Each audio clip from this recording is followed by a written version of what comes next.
Hi all, this is Rams education hub. Telangana స్టేట్లో TET మరియు DSC అభ్యర్థుల కోసం న్యూ టెక్స్ట్ బుక్స్ ప్రకారం సైన్స్లో ఉన్న ఇంపార్టెంట్ పాయింట్స్ నేను అందించాలనుకుంటున్నాను. ఇందులో భాగంగానే ఈరోజు 6th క్లాస్ సైన్స్లోని 1, 2, 3 లెసన్స్ ఇంపార్టెంట్ పాయింట్స్ కవర్ చేస్తాను. ఈ వీడియో ఒకవేళ మీకు నచ్చితే నెక్స్ట్ క్లాసెస్ కంటిన్యూ చేస్తాను. Next social, Telugu, maths classes కూడా చెప్తాను. ఫస్ట్ లెసన్ వచ్చేసి మన ఆహారం. ఇందులో ఉన్న ఇంపార్టెంట్ పాయింట్స్ చూద్దాం. ఇప్పుడు అరటిపండులో మన శరీరానికి అవసరమయ్యే పొటాషియం అనే పదార్థం ఉంటుంది. అరటిపండులో ఉండే పదార్థం ఏంటి? పొటాషియం. ఖాళీ కడుపుతో అరటిపండు తినకూడదు. దానిలో ఉండే చక్కెర ప్రభావాన్ని తగ్గించుకోవడానికి ఏదైనా మాంసకృతులున్న పదార్థంతో కలిపి తినాలి. ఆహారాన్ని తయారు చేయడానికి ఉపయోగించే పదార్థాలను దినుసులు అంటారు. చికోరి జీర్ణ వ్యవస్థకు, రక్త ప్రసరణ వ్యవస్థకు మేలు చేస్తుంది. మొక్కల వివిధ భాగాలను మనం ఆహారంగా తీసుకుంటాం. ఉదాహరణకి పాలకూర, కొత్తిమీర. మొక్కలలో ఆకులని ఆహారంగా తీసుకుంటాం. గోబీ, క్యాలీఫ్లవర్ మొక్కలో పువ్వును ఆహారంగా తీసుకుంటాం. టొమాటో, మునగ చెట్లలో కాయలను ఆహారంగా తీసుకుంటాం. ఉప్పు అనేది ఒక ఖనిజం. ఇది మనకి ఎక్కడి నుండి లభిస్తుంది? సముద్రం నుండి లభిస్తుంది. బీట్రూట్లో పిండి పదార్థాలు ఎక్కువ పరిమాణంలో ఉంటాయి, కాబట్టి వాటిని మనం తరచుగా తినడం అనేది మంచిది. ఏలకులు, లవంగాలు, దాల్చిన చెక్క, బిర్యానీ ఆకులు, నల్ల మిరియాలు, వీటిని సుగంధ ద్రవ్యాలు అంటారు. జీడిపప్పు, బాదం, కిస్మిస్, ఎండిన పండ్లు డ్రై ఫ్రూట్స్ అంటాము. సుగంధ ద్రవ్యాలు, డ్రై ఫ్రూట్స్ ఇచ్చే మొక్కలు కొన్ని ప్రాంతాల్లో మాత్రమే పెరుగుతాయి, కాబట్టి వీటికి ప్రైస్ అనేది ఎక్కువగా ఉంటుంది. బఠానీలలో మాంసకృతులు సమృద్ధిగా ఉంటాయి, అయితే ఇవి కొందరిలో అలర్జీని కలిగిస్తాయి, కొందరిలో జీర్ణం కావు. మొక్కల్లోని వివిధ భాగాలను మనం ఆహారంగా ఉపయోగిస్తాం. ఆకులు, వేర్లు, విత్తనాలు, పండ్లు విరివిగా ఉపయోగిస్తాం. విరివిగా అంటే ఏంటండి? ఎక్కువగా. కాండాలు, పువ్వులు అంతా ఎక్కువగా ఉపయోగించాం. వంట దినుసులు మొక్కలు, జంతువులు లేదా ఖనిజ లవణాల నుండి లభిస్తాయి. వంట దినుసులు ఎక్కడెక్కడి నుండి లభిస్తాయి? మొక్కలు, జంతువులు, ఖనిజ లవణాల నుండి లభిస్తాయి. రాజస్థాన్లో మొక్కజొన్నలు, సజ్జలు, గోధుమలు ఉత్పత్తి అవుతాయి.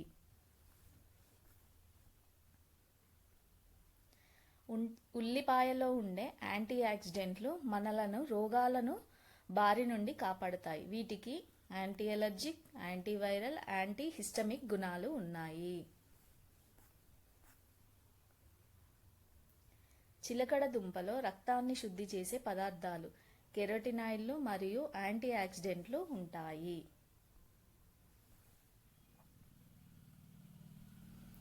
తీర ప్రాంతాలలో చేపలను నిల్వ చేయడానికి వాడే విధానం ఏంటిది? పొగబెట్టే విధానం, అదే తంపట వేయడం.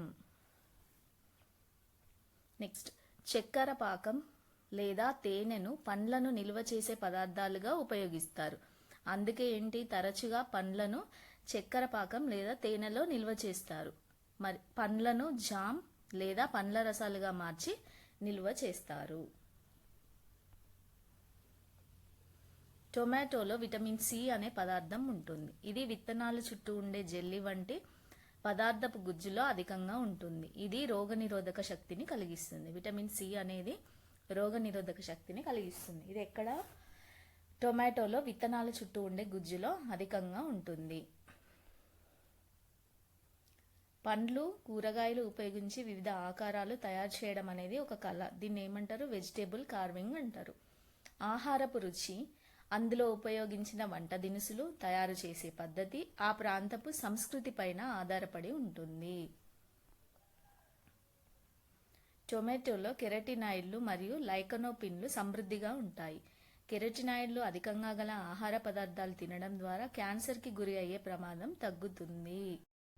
ఫస్ట్ లెసన్ కంప్లీట్ అయింది. ఇప్పుడు సెకండ్ లెసన్, అయస్కాంతాలతో ఆటలు. ఇప్పటి వరకు మనకు తెలిసిన అయస్కాంతాల పదార్థాలలో నియోడైమియం బలమైన అయస్కాంతం. లోడ్ స్టోన్ అనేది ఒక సహజ అయస్కాంతం.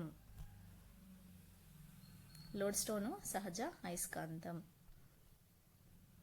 సాధారణంగా ఇనుము, నికెల్, రాగి, కోబాల్ట్, అల్యూమినియాల మిశ్రమాలతో శక్తివంతమైన అయస్కాంతాలను తయారు చేస్తారు. అయస్కాంతం ఆకర్షించిన పదార్థాలను అయస్కాంత పదార్థాలు అని, అయస్కాంతం ఆకర్షించని పదార్థాలను అనయస్కాంత పదార్థాలు అంటారు. పూర్వం శత్రువుల నౌకల నుండి మేకులను తొలగించి నౌకలను ముంచివేయడానికి గ్రీకు శాస్త్రవేత్త ఆర్కిమెడిస్ లోడ్ స్టోన్ అయస్కాంతాలను ఉపయోగించాడు.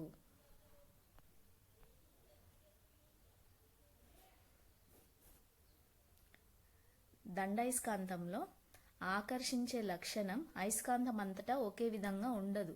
2 కొనల వద్ద ఎక్కువగా ఉంటుంది. ఈ కొనలను అయస్కాంత ధ్రువాలు అంటారు.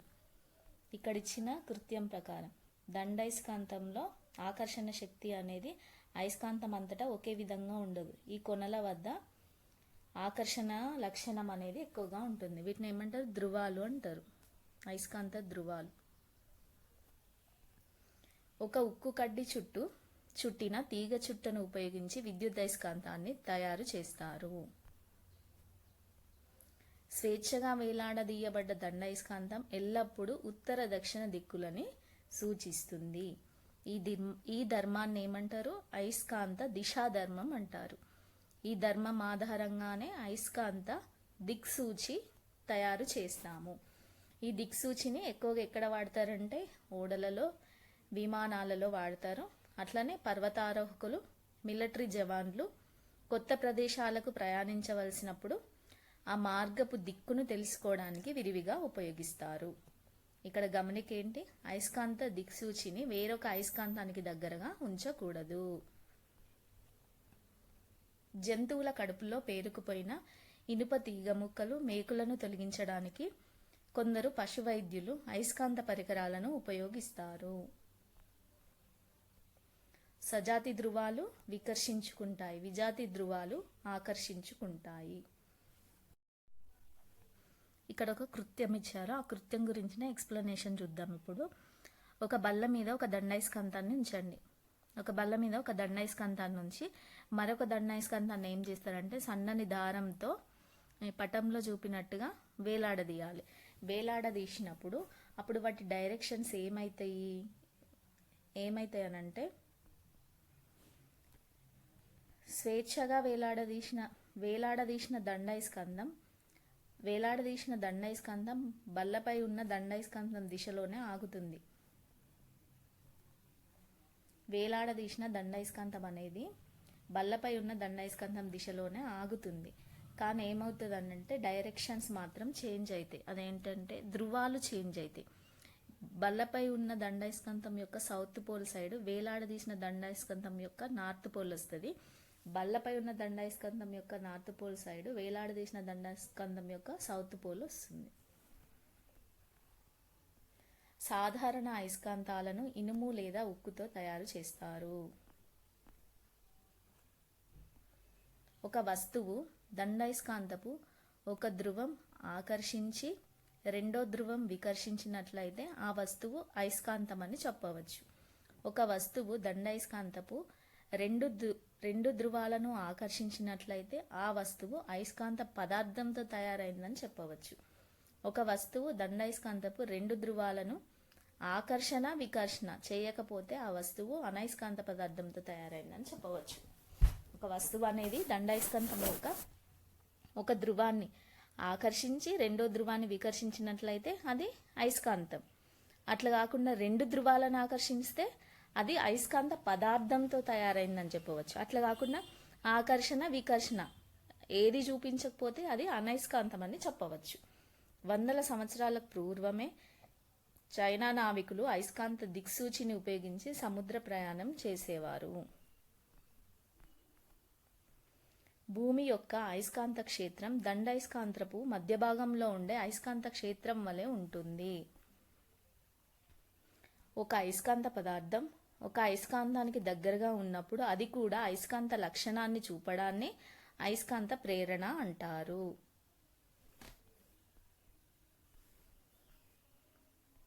భూ అయస్కాంత తీవ్రత శీతల ఫ్రిడ్జ్ తీవ్రత కన్నా 20 రెట్లు శక్తివంతమైనది. భూ కేంద్రంలోని ఉండే ద్రవాల ప్రవాహాల వలన భూమి ఒక పెద్ద అయస్కాంతంగా పనిచేస్తుందని భావిస్తుంటారు. ఇక్కడితో సెకండ్ లెసన్ కంప్లీట్ అయింది. ఇప్పుడు థర్డ్ లెసన్, వర్షం ఎక్కడ నుండి వస్తుంది? వాన చినుకులు గంటకు 7 నుంచి 18 మైళ్ళ వేగంతో ప్రయాణిస్తాయి. ఇక్కడ మంచుని వేడి చేస్తే ఏమవుతుంది? నీరుగా ఫామ్ అవుతుంది. నీరుని వేడి చేస్తే నీటి ఆవిరిగా ఫామ్ అవుతుంది. అదే నీటి ఆవిరిని చల్లారిస్తే నీరు అవుతుంది. నీరుని చల్లారిస్తే మంచు అవుతుంది. సో నీటి ఆవిరిగా మార్చే ప్రక్రియను బాష్పీభవనం, దట్ ఈస్ ఇగురుట అంటారు. నీటి ఆవిరిగా మార్చే ప్రక్రియను ఇగురుట, బాష్పీభవనం అంటారు. వాన చినుకు ఆకారం నిజానికి మనం కనిపిస్తున్నట్లుగా గుండ్రంగా ఉండదు. మేఘాలలోండి జారి పడుతున్నప్పుడు అట్లా మనకి కనిపిస్తుంది. నీళ్లు గ్రహించే ఉష్ణ పరిమాణం బాష్పీభవనాన్ని ప్రభావితం చేస్తుంది. అంటే నీరు అధిక ఉష్ణాన్ని పొందితే అతి త్వరగా ఆవిరవుతుంది.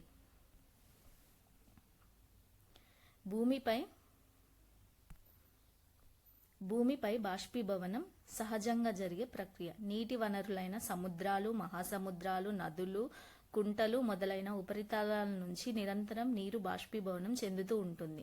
సూర్యరశ్మి వల్ల వీచే గాలి వల్ల వాటిలోని నీరు నీటి ఆవిరిగా మారుతుంది. ఇదంతా బాష్పీభవనంకి సంబంధించిన ఇన్ఫర్మేషన్. ఇప్పుడు సాంద్రీకరణంకి సంబంధించి టెక్స్ట్ బుక్లో కొన్ని ఎగ్జాంపుల్స్ ఇచ్చింది. వాటి గురించి చిన్న ఎక్స్ప్లెనేషన్ చూద్దాము. శీతాకాలంలో మన నోటి నుంచి పొగలు వస్తాయి. ఎందుకు? దానికి సంబంధించిన ఎక్స్ప్లెనేషన్ చూద్దాం ఒకసారి. శీతాకాలంలో మన నోటి నుండి పొగలు వస్తాయి. ఎందుకు అని అంటే, శీతాకాలంలో బయట టెంపరేచర్ అనేది చాలా చల్లగా ఉంటుంది. మన నోటి నుంచి వచ్చే గాలి అనేది వెచ్చగా ఉంటుంది. మన నోటి నుంచి వచ్చే గాలి బయట వాతావరణంలోని చల్లదనానికి తగిలినప్పుడు మన వదిలే గాలిలోని నీటి ఆవిరి అనేది చల్లబడి చిన్న చిన్న నీటి బిందువులుగా ఏర్పడుతుంది. ఈ నీటి బిందువులు అనేవి మన నోటి ముందు మేఘంలాగా కనిపిస్తాయి. అంతే, అదే రీజన్. నెక్స్ట్ ఇంకొకటి కూడా ఏంటి, ఇక్కడ ఏమిచ్చిను, తేమ బిందువులు గడ్డి లేదా ఆకుల మీద ఎక్కడి నుంచి వస్తాయి అంటే అది కూడా ఇక్కడ సాంద్రీకరణకి సంబంధించి ఇంకొక ఎగ్జాంపుల్ ఇచ్చింది. దాన్ని కూడా మనం ఒకసారి చూద్దాము. ఒక గ్లాసులో కొంత నీటిని తీసుకోండి, దానికి కొన్ని మంచు ముక్కల్ని కలపండి. కొంచెం సేపటి తర్వాత మనం ఏం అబ్జర్వ్ చేస్తాం? ఆ గ్లాస్ పైన చిన్న చిన్న వాటర్ బబుల్స్ ఫామ్ అవుతాయి. దాన్ని మనం అబ్జర్వ్ చేస్తాం కదానండి. దీనికి రీజన్ ఏంటంటే బయట వాతావరణంలో గాలి అనేది వెచ్చగా ఉంటుంది. ఈ వెచ్చని గాలి వచ్చి ఈ చల్లని గ్లాస్కి తగిలినప్పుడు ఈ గాలిలో ఉండే నీటి ఆవిరి అనేది చల్లబడి చిన్న చిన్న నీటి బిందువులుగా ఏర్పడుతుంది. ఇది కూడా సాంద్రీకరణ ప్రక్రియకి ఒక ఎగ్జాంపుల్. నీటి ఆవిరి నీరుగా మారే ప్రక్రియను ఏమంటారు? సాంద్రీకరణము అంటారు. ఈజిప్ట్ దేశస్థులు ఎండ నుండి కాపాడుకోవడం కోసం గొడుగును రూపొందించారు. తర్వాత కాలంలో వాన నుండి రక్షణ కొరకు కూడా ఉపయోగిస్తున్నారు. ఫస్ట్ ఎండ నుండి రక్షించుకోవడానికి గొడుగును కనుగొన్నారు. తర్వాత వర్షం కోసం యూజ్ చేస్తున్నారు. నీటి ఆవిరి గాలి కంటే తేలికగా ఉంటుంది. అందుకే అది వాతావరణంలో పైకి చేరుతుంది. భూతలం నుండి పైకి పోయే కొద్దీ గాలి అనేది చల్లబడుతుంది. వర్షం కురిసినప్పుడు పెద్ద పెద్ద నీటి బిందువులు ఘనీభవించి మంచు ముక్కలుగా కింద పడతాయి. వీటినే మనం ఏమంటాం? వడగండ్లు అంటాం. మన రాష్ట్రంలో జూన్ నుండి సెప్టెంబర్ వరకు వర్షాలు కురుస్తుంటాయి. ఈ టైంలో వీచే గాలులు నైరుతి మూల నుంచి వీస్తుంటాయి. కాబట్టి వీటిని ఏమంటారు? నైరుతి ఋతుపవనాలు అని అంటారు. నవంబర్, డిసెంబర్ నెలలో కూడా వర్షాలు కురుస్తాయి. ఈ సమయంలో ఈశాన్య మూల నుండి గాలులు వీస్తాయి. కాబట్టి వీటిని ఏమంటారు? ఈశాన్య ఋతుపవనాలు అంటారు. పరిశ్రమలు, వాహనాల నుంచి వెలువడే సల్ఫర్ డయాక్సైడ్, నైట్రోజన్ డయాక్సైడ్లతో మేఘాలు కలుషితమైనప్పుడు ఆమ్ల వర్షాలు కురుస్తాయి. బాష్పీభవనము, సాంద్రీకరణం ప్రకృతిలో నిరంతరం జరుగుతూనే ఉంటాయి. జలచక్రంలో అంతరాయం వరదలకు, కరువులకు దారి తీస్తుంది. వర్షపు చినుకులు చాలా చిన్నవిగా ఉంటే వాటిని సమిష్టిగా వర్షపు తుంపర అంటారు. సమిష్టిగా వర్షపు తుంపర అంటారు. ప్రతిరోజు వర్షం కురిసే భూమధ్య రేఖ ప్రాంత అరణ్యాలలో ఎగిరే ఉడతలు, పాములు ఉంటాయి. ఇంతటితో థర్డ్ లెసన్ వరకున్న ఇంపార్టెంట్ పాయింట్స్ అన్ని కంప్లీట్ అయినాయి. ఫోర్త్ లెసన్ నేమ్ వచ్చేసి జంతువులు ఏమి తింటాయి. ఇందులో ఫస్ట్ పాయింట్, 600 మిలియన్ సంవత్సరాలకు పూర్వం ప్రికేంబియన్ కాలంలో మొదటగా జంతువులు ఉద్భవించాయి. పెంగ్విన్, ఆస్ట్రిచ్, ఈము, రియా మొదలైన పక్షులకు రెక్కలు ఉంటాయి కానీ ఎగరలేవు. ఆహారం కోసం కేవలం మొక్కలపైనే ఆధారపడే జంతువులను శాకాహారులు అని, ఆహారం కోసం ఇతర జంతువులపై ఆధారపడే జంతువులను మాంసాహారులు అని, మొక్కలు జంతువులను రెండింటిని ఆహారంగా తీసుకునే జంతువులను ఉభయాహారులు అంటారు. కొన్ని రకాల కోతులు మాంసాహారుల వలె ఇతర జంతువులను తింటాయి.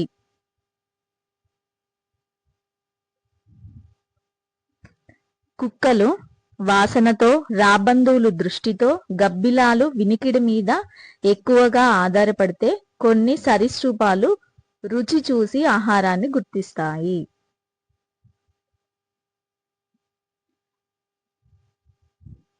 పాండ్ స్కేటర్ ఇదేంటి? ఇతర కీటకాలను తినే ఒక నీటి కీటకం. నీటి ఉపరితలంపై పడ్డ కీటకాల వల్ల ఏర్పడే అలలను గుర్తిస్తాయి. అవతలి ఒడ్డులో ఏర్పడిన అలల అలజడిని పోల్చి దూరాన్ని లెక్కించి తరువాత కీటకాన్ని పట్టుకోవడానికి కదిలిపోతుంది. జంతువులను 6 ప్రాథమిక సమూహాలుగా వర్గీకరిస్తారు. అవి అకశేరుకాలు, చేపలు, ఉభయచరాలు, సరీసృపాలు, పక్షులు మరియు క్షీరదాలు. ప్రస్తుతం భూమి మీద జీవించి ఉన్న జంతుజాలంలో దాదాపు 5400 క్షీరద జాతులు నివసిస్తున్నాయి. స్పంజికలు అనే జంతువులలో చలనం ఉండదు. జీవితంలో ఎక్కువ కాలం ఒకే ప్రదేశంలో స్థిరంగా ఉంటాయి. వడ్రంగి పిట్టకు బలమైన పొడవాటి ముక్కు ఉంటుంది. మన పరిసరాల్లో నివసించే కాకులు సాధారణంగా వృధాగా పారేసిన, కుళ్ళిన ఆహార పదార్థాలను, చనిపోయిన జంతువులను మొదలైన వాటిని తింటాయి. మన పరిసరాలు శుభ్రంగా ఉంచడంలో ఇవి సహాయపడతాయి. అందుకే వీటిని ఏమంటారు? సహజ పారిశుద్ధ కార్మికులు అంటారు. రాబందులు కూడా ఈ కోవకే చెందుతాయి. జంతువులు పరపోషకాలు అంటే అవి సొంతంగా ఆహారాన్ని తయారు చేసుకోలేవు. ఆవులాంటి ఎన్నో జంతువులు ఆహారం కోసం మొక్కల మీద ఆధారపడతాయి. వీటిని ఏమంటారు? శాకాహారులు అంటారు. ఆవు, మేక, బర్రె, గొర్రె, జిరాఫీ, ఒంటె, ఏనుగు, జింక మొదలైన జంతువులు పచ్చి, ఎండుగడ్డి, ఆకులు, కొమ్మలు తింటాయి. ఆవు, గేదె, ఒంటె మొదలైన జంతువులు ఆహారాన్ని గబగబా నమిలి మింగుతాయి. దాన్ని జీర్ణాశయంలో ఒక భాగంలో నిల్వ చేస్తాయి. కొంతసేపు అయిన తర్వాత మింగిన ఆహారాన్ని జీర్ణాశయం నుండి నోటిలోకి తెచ్చుకొని మళ్ళీ బాగా నములుతాయి. దీన్నే నెమరు వేయడం అంటారు.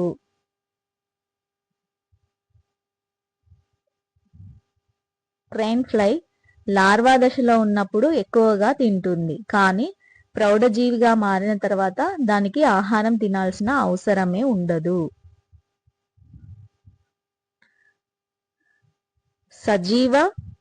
సజీవ జంతువులలో నీలితిమింగలం చాలా పెద్దది.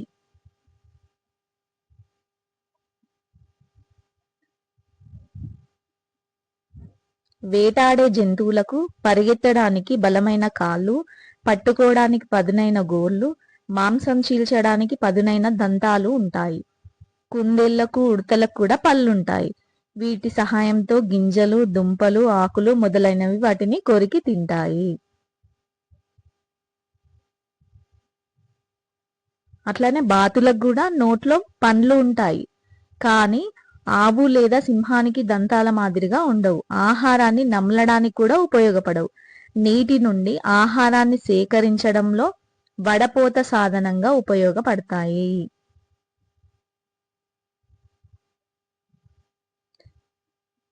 నీలితిమింగలం 110 నుంచి 160 టన్నుల బరువును, 20 నుంచి 30 మీటర్ల పొడవును కలిగి ఉంటుంది.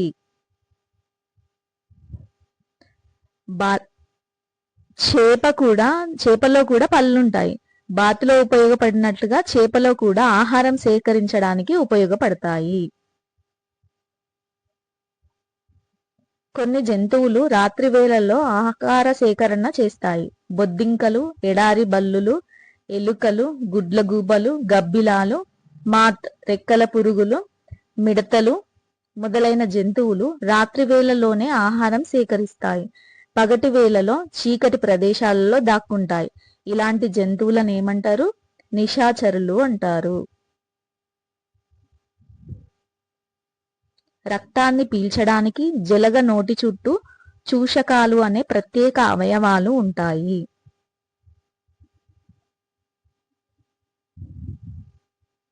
నూట 150 మిలియన్ సంవత్సరాలకు పూర్వం మిసోజోయిక్ యుగంలో సరీసృపాల నుంచి పక్షులు ఉద్భవించాయి. చీమలు ఎన్నో పనులు చేస్తాయి. చీమలలో ఎన్నో రకాల చీమలు కూడా ఉంటాయి. అందులో ముఖ్యంగా ఏంటంటే పనులు చేసే కూలీ చీమలు, రక్షణ చర్యలు చేపట్టే సైనిక చీమలు, ఆడ మగ చీమలు ఉంటాయి. కూలీ చీమలు అనేక పనులతో పాటు గుంపులోని ఇతర చీమల కొరకు ఆహార సేకరణ, ఆహార నిల్వల బాధ్యతను వహిస్తాయి. చీమలు హనీడ్యూ అనే పదార్థం కోసం ఎపిడ్స్ అనే ఒక రకమైన కీటకాలను పెంచుతాయి. ఎడారి జంతువులు చాలా వరకు నిశాచరులు. పగటి వేడి తప్పించుకోవడానికి బొరియల్లో నివసిస్తాయి. చీమలు ఒక రకమైన శిలీంధ్రాన్ని ఆహారంగా తీసుకుంటాయి. దీనికోసం ఆకులను చిన్న చిన్న ముక్కలుగా కత్తిరించి ఒక పాన్పు వలె తయారు చేసి అందులో శిలీంధ్రాన్ని పెంచుతాయి. ఆహారపు అలవాట్లను బట్టి జంతువుల మధ్య గల సంబంధమే ఆహారపు గొలుసు. ఆహారపు గొలుసు ప్రకృతిలోని జీవుల పరస్పర ఆధారాన్ని, జీవ వైవిధ్యాన్ని తెలుపుతుంది.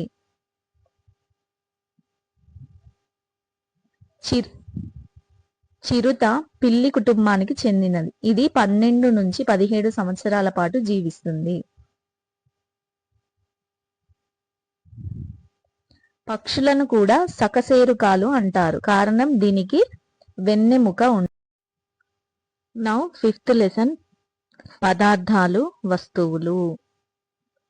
ఇందులో వచ్చే ఫస్ట్ పాయింట్, ఒక వస్తువు రంగు దాని నుండి విడుదలయ్యే కాంతి రంగుపై ఆధారపడి ఉంటుంది.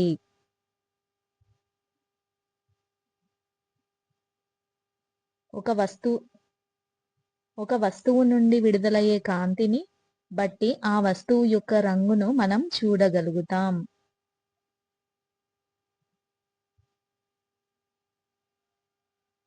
మెత్తదనం, గట్టిదనం, మెరుపు ఉండడం, మెరుపు లేకపోవడం వంటి ఎన్నో ధర్మాలు పదార్థాలకు ఉంటాయి. ఏ వస్తువు తయారీకి ఏ పదార్థాలను వాడాలో ఈ ధర్మాలను బట్టి ఉంటుంది.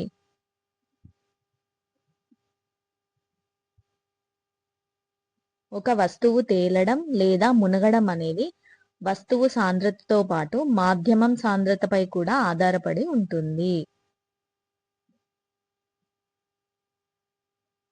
గాజు గుండా చూసినప్పుడు అవతలి వస్తువులు స్పష్టంగా కనిపిస్తాయి. వీటిని ఏమంటారు? పారదర్శక పదార్థాలు అంటారు. చెక్క, స్టీలు, కార్డ్బోర్డు వంటి కొన్ని పదార్థాల గుండా అవతలి వస్తువులను చూడలేము. అటువంటి పదార్థాలను అపారదర్శక పదార్థాలు అంటారు.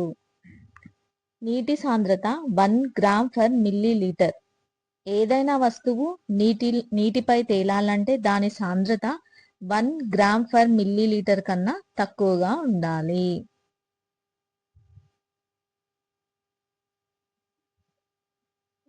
కొన్ని పదార్థాల గుండా అవతలి వస్తువులను చూడగలం కానీ స్పష్టంగా చూడలేం. ఇటువంటి పదార్థాలను పార్షిక పారదర్శక పదార్థాలు అంటాం. ఎగ్జాంపుల్ ఏంటి? నూనెలో ముంచిన కాగితం. మంచుగడ్డ స్ఫటికాకారంలో ఉన్నప్పటికీ దాని సాంద్రత నీటి కన్నా తక్కువగా ఉండడం వలన నీటిపై తేలుతుంది. ఒక వస్తువు వాటర్ మీద తేలాలంటే ఏంటి? వాటర్ యొక్క సాంద్రత కన్నా ఆ వస్తువు యొక్క సాంద్రత తక్కువగా ఉండాలి. సో ఐస్ క్యూబ్ యొక్క సాంద్రత అనేది వాటర్ సాంద్రత కన్నా తక్కువగా ఉంటది. అందుకే ఐస్ క్యూబ్ అనేది వాటర్లో వేసినప్పుడు పైకి తేలుతుంది.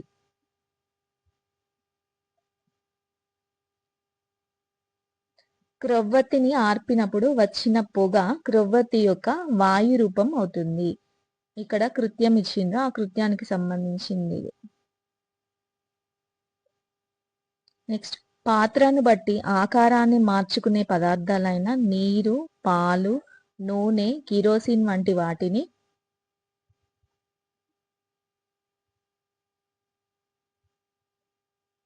ద్రవ పదార్థాలు అంటారు. పాత్రను బట్టి ఆకారాన్ని మార్చుకోని పదార్థాలైన చెక్క, రాయి, ఇటుక, ప్లాస్టిక్ వంటి కూరగాయలు వంటి పదార్థాలను ఘన పదార్థాలు అంటారు.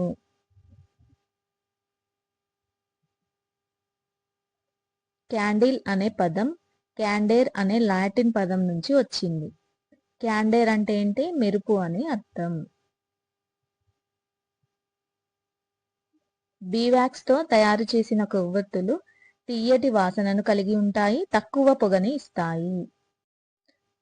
నీటిలో మునిగే స్వభావం ఉన్న వస్తువులను తేలేటట్లు చేయవచ్చు, కానీ నీటిలో తేలే వస్తువులన్నిటిని మునిగేటట్టు చేయలేము.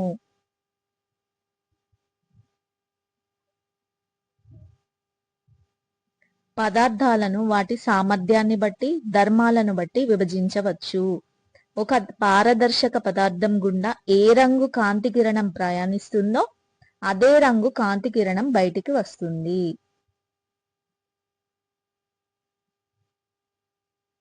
కాంతి ఏదైనా వస్తువుపై పడినప్పుడు అది పరావర్తనం చెందవచ్చు, శోషించబడవచ్చు లేదా వస్తువు గుండా ప్రసరించబడవచ్చు. ఇంతతో 5th లెసన్ అయిపోయింది. ఇప్పుడు 6th lesson. 6th lesson name వచ్చేసి ఆవాసం. షార్క్ చేప నోటిలో దాదాపు 4000 దంతాలు ఉంటాయి. ప్రతి దంతం 3 mm పొడవు ఉంటుంది. ఒక జీవి అవసరాలన్నీ తీర్చే పరిసరము ఆ జీవి యొక్క ఆవాసం అవుతుంది. ఆల్పైన్ పర్వత ఆవాసాలు ప్రపంచంలో ఎత్తైన పర్వత ఆవాసాలు.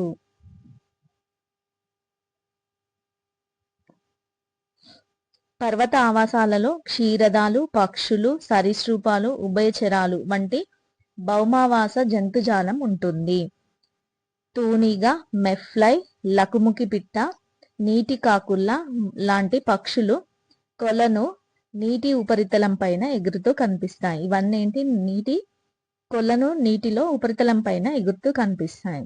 అట్లనే నత్తలు, తిరుగుడు పురుగు, గుంటగురుగు వంటి జీవులు నీటి ఉపరితలం పైన నివసిస్తాయి. తూనీగలు, మెఫ్లై, డింబకాలు నీటి ఉపరితలంపై తేలుతూ కనిపిస్తాయి. అంతరతామర, బుడగతామర వంటి మొక్కలు పూర్తిగా నీటి ఉపరితలంపై తేలియాడుతూ ఉంటాయి. నీటి బొద్దింకలు, జలగ, దోమ, డింబకాలు ఉపరితలానికి లోపల గాని కొలను మధ్య ప్రాంతంలో గాని కనబడతాయి. నెక్స్ట్, చేపలు, పీతలు కూడా ఈ ప్రాంతంలో కనిపిస్తుంటాయి. కొలను అంచులలో వివిధ రకాల గడ్డి జాతులు, కప్పలు, పీతలు, కొంగలు మొదలైనవి ఉంటాయి. చేపలు ఈ ప్రాంతంలోనే గుడ్లు పెడతాయి. ఇక కొడలు అడుగు భాగంలో హైడ్రిల్లా లాంటి మొక్కలు, ఆల్చిప్పలు, చదును పురుగు, మెగ్గాట్ అంటే ఈగ మొదలైన కీటకాల డింబకాలు కనబడుతుంటాయి. నీటిలో ఉండే మొక్కలను నీటి మొక్కలు అని, నీటిలో ఉండే జంతువులను జలచరాలు అని అంటారు. వీటి ఆవాసాన్ని జలావాసం అంటారు. నదులు సముద్ర తీరాలలో నేల నీరు కలిసే చోట వివిధ రకాల జంతుజాలం ఆహారం ఆవాసం పునరుత్పత్తి కోసం నివసిస్తాయి.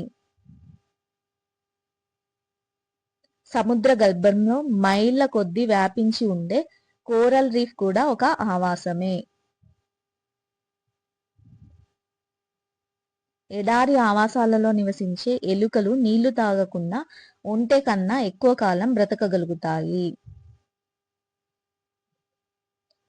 బ్లూ క్రాస్ అనే స్వచ్ఛంద సంస్థ జంతువుల హక్కుల గురించి వాటి రక్షణ గురించి పనిచేస్తుంది. నేలపై ఉండే అన్ని రకాలైన ఆవాసాలను కలిపి భౌమ ఆవాసాలు అంటారు. భూగోళం మొత్తం వ్యాపించి ఉన్న అటవీ ఆవాసాలలో 3/4 వృక్షజాలమే ఉంటుంది. మడ అడవులు సముద్ర తీర ప్రాంతాల్లో కోస్తా జిల్లాల్లో కనబడతాయి. ద్రాక్ష తోటలను తెలంగాణ ప్రాంతంలో పెంచుతారు. బ్రహ్మజముడు తుమ్మ కలబంద వంటి మొక్కలకు మిరప మల్లె కంటే తక్కువ నీరు అవసరమవుతుంది. వీటిని ఎడారి మొక్కలు అంటారు.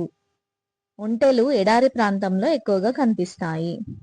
ఈ ఎడారి మొక్కలు ఎడారి జంతువులు అనేవేంటి పొడి వాతావరణానికి ఎక్కువ ఉష్ణోగ్రతలకు అనుకూలంగా ఉంటాయి.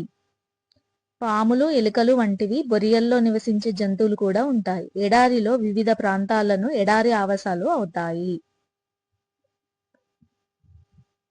సవన్నా గడ్డి భూములు ఆవాసాలలో చెట్లకు బదులుగా దట్టమైన గడ్డి విస్తరించి ఉంటుంది.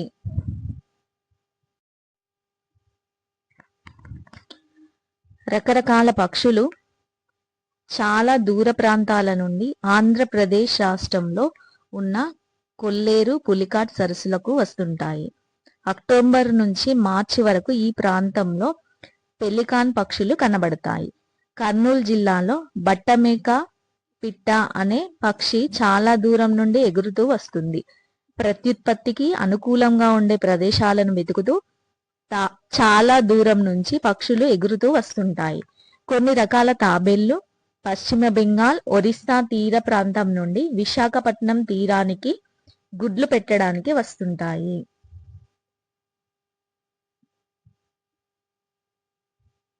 జలావాసాలు వివిధ రకాలుగా ఉంటాయి. అవి సరస్సులు, తడి నేలలు, మడుగులు, వాగులు, నదులు మరియు చిత్తడి నేలలు.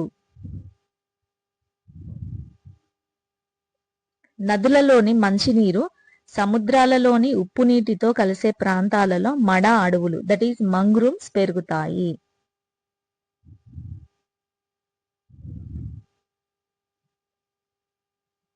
భూమి మీద విస్తరించి ఉన్న సముద్రాలు మహాసముద్రాలలో 300 మిలియన్ క్యూబిక్ మైళ్ళ నీరు ఉంటుంది.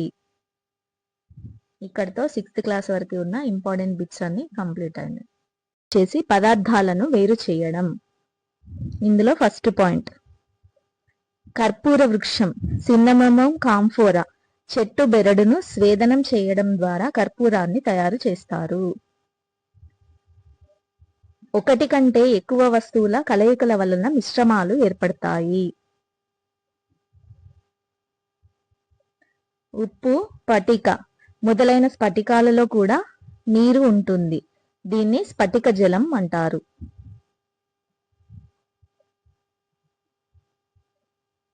నెక్స్ట్ వేరు చేసే పద్ధతులు. ఇందులో ఫస్ట్ వన్ వచ్చేసి చేతితో ఏరివేయడం. బియ్యం తృణధాన్యాలలో రాళ్లను ఎట్లా వేరు చేస్తాం? మనం చేతితో ఏరివేయడం ద్వారా వేరు చేస్తాం. నెక్స్ట్ సెకండ్ వన్ వచ్చేసి తూర్పారబట్టడం. రైతులు ఊకను ధాన్యం నుంచి ఎలా వేరు చేస్తారంటే తూర్పారబట్టడం అనే పద్ధతి ద్వారా వేరు చేస్తారు. ఈ తూర్పారబట్టడం పద్ధతిలో గాలి ఎక్కువగా ఉన్న రోజు రైతులు ఒక ఎత్తైన బల్ల మీద నిలబడి ధాన్యం ఊకల మిశ్రమాన్ని చేటలతో ఎత్తి కిందకు నెమ్మదిగా పోస్తుంటారు. ఊక ఇతర చెత్త గాలికి దూరంగా పడిపోతాయి. మంచి ధాన్యం ఒక రాశిలాగా నేరుగా కిందకు పడుతుంది. కాంక్రీట్ అంటే ఇసుక, కంకర, సిమెంట్లను తగిలిన పాలల్లో కలిగిన మిశ్రమం. దీనిని నిర్మాణాలలో ఇనుప వలలలో వేస్తారు. తూర్పార పట్టడంకి ఇక్కడ పిక్చర్ ఇచ్చాడు. బాగా గాలొచ్చిన రోజు ఏం చేశారంటే రైతులు ధాన్యాన్ని ఒక చాటతోని ఎత్తి పైనుంచి పోస్తారు. పోసినప్పుడు గాలికి తేలికైన వస్తువులు కొట్టుకపోతాయి కదా. సో ఆ సూత్రం ఆధారంగానే ఈ ధాన్యంలో ఉన్న తేలికైన పదార్థాలు ఏంటి, ఊక, మిగిలిన ఎక్సెస్ చెత్త అంతా అనేది గాలికి కొట్టుకుపోతుంది. మిగిలిన ధాన్యం అంతా ఒక కుప్పలాగా కిందికి పడిపోతుంది. ధాన్యంతో పోల్చినప్పుడు ఊక చాలా తేలికగా ఉంటుంది. అందువల్ల రైతులు ఈ ధర్మాన్ని ఉపయోగించి వేరు చేస్తారు. తూర్పార పట్టడం అనే పద్ధతిని ఎప్పుడు యూజ్ చేస్తారు? పదార్థాలు తేలికైనవి, బరువైనవి ఉన్నప్పుడు తూర్పార పట్టడం అనే పద్ధతిని ఉపయోగిస్తారు. నీటి నుండి మట్టిని వేరు చేయడానికి ఉపయోగించే పద్ధతి తేర్చడం. జోర్దాన్ దేశంలో ఉన్న మృత సముద్రంలో నీటి మీద మనం సులభంగా తేలియాడవచ్చు. మృత సముద్రం అంటే ఉప్పు నీటి సరస్సు. వాటర్ సాల్టీగా ఉంటాయి కాబట్టి ఈజీగా మనం ఫ్లోట్ అవుతాం. రైతులు జల్లెడలను ఉపయోగించి పెద్ద ధాన్యం గింజలను, చిన్న ధాన్యం గింజలను వేరు చేస్తారు. అప్పుడు పెద్ద ధాన్యం గింజలను విత్తనాలుగా లేదా అధిక రేటుకు విక్రయించడం చేస్తారు.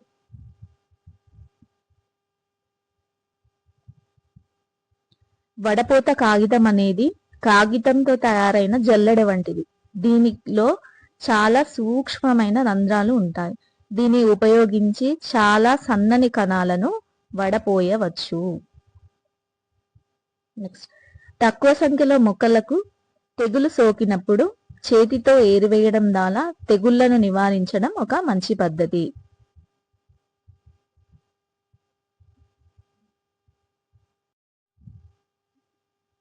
ఉప్పు నీటి నుండి ఉప్పును పొందడానికి సాధారణంగా నీటిని సూర్యరశ్మి వలన బాష్పీభవనం చెందిస్తారు. సముద్రపు నీటిని వెడల్పైన మడులలో నింపుతారు. గాలికి, సూర్యరశ్మికి మడులలోని నీరు బాష్పీభవనం చెంది ఉప్పు మడులలో మిగిలిపోతుంది.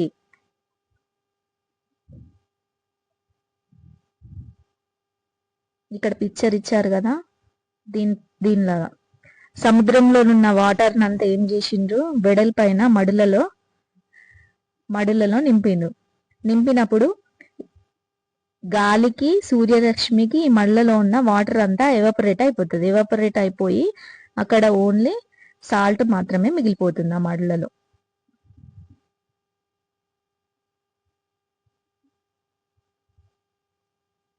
నెక్స్ట్, ఒక్కొక్కసారి రోగులకు ఇంజెక్షన్లు చేసే ముందు వైద్యులు ఇంజెక్షన్ పొడిని ఒక ద్రవంతో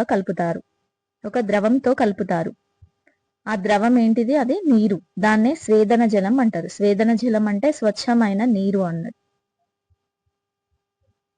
అంటే ఆ వాటర్ లో ఎలాంటి లవణాలు అనేవి ఉండవు.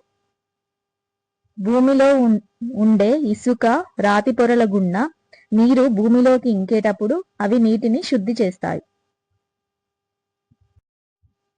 ఒక మిశ్రమం నుండి వేరువేరు అనఘటకాలను వేరు చేసేందుకు వాటి రంగు, ఆకారం, పరిమాణం, భారం, ద్రావణీయత వంటి ధర్మాలలోని వ్యత్యాసాలను మనం ఉపయోగించవలసి ఉంటుంది.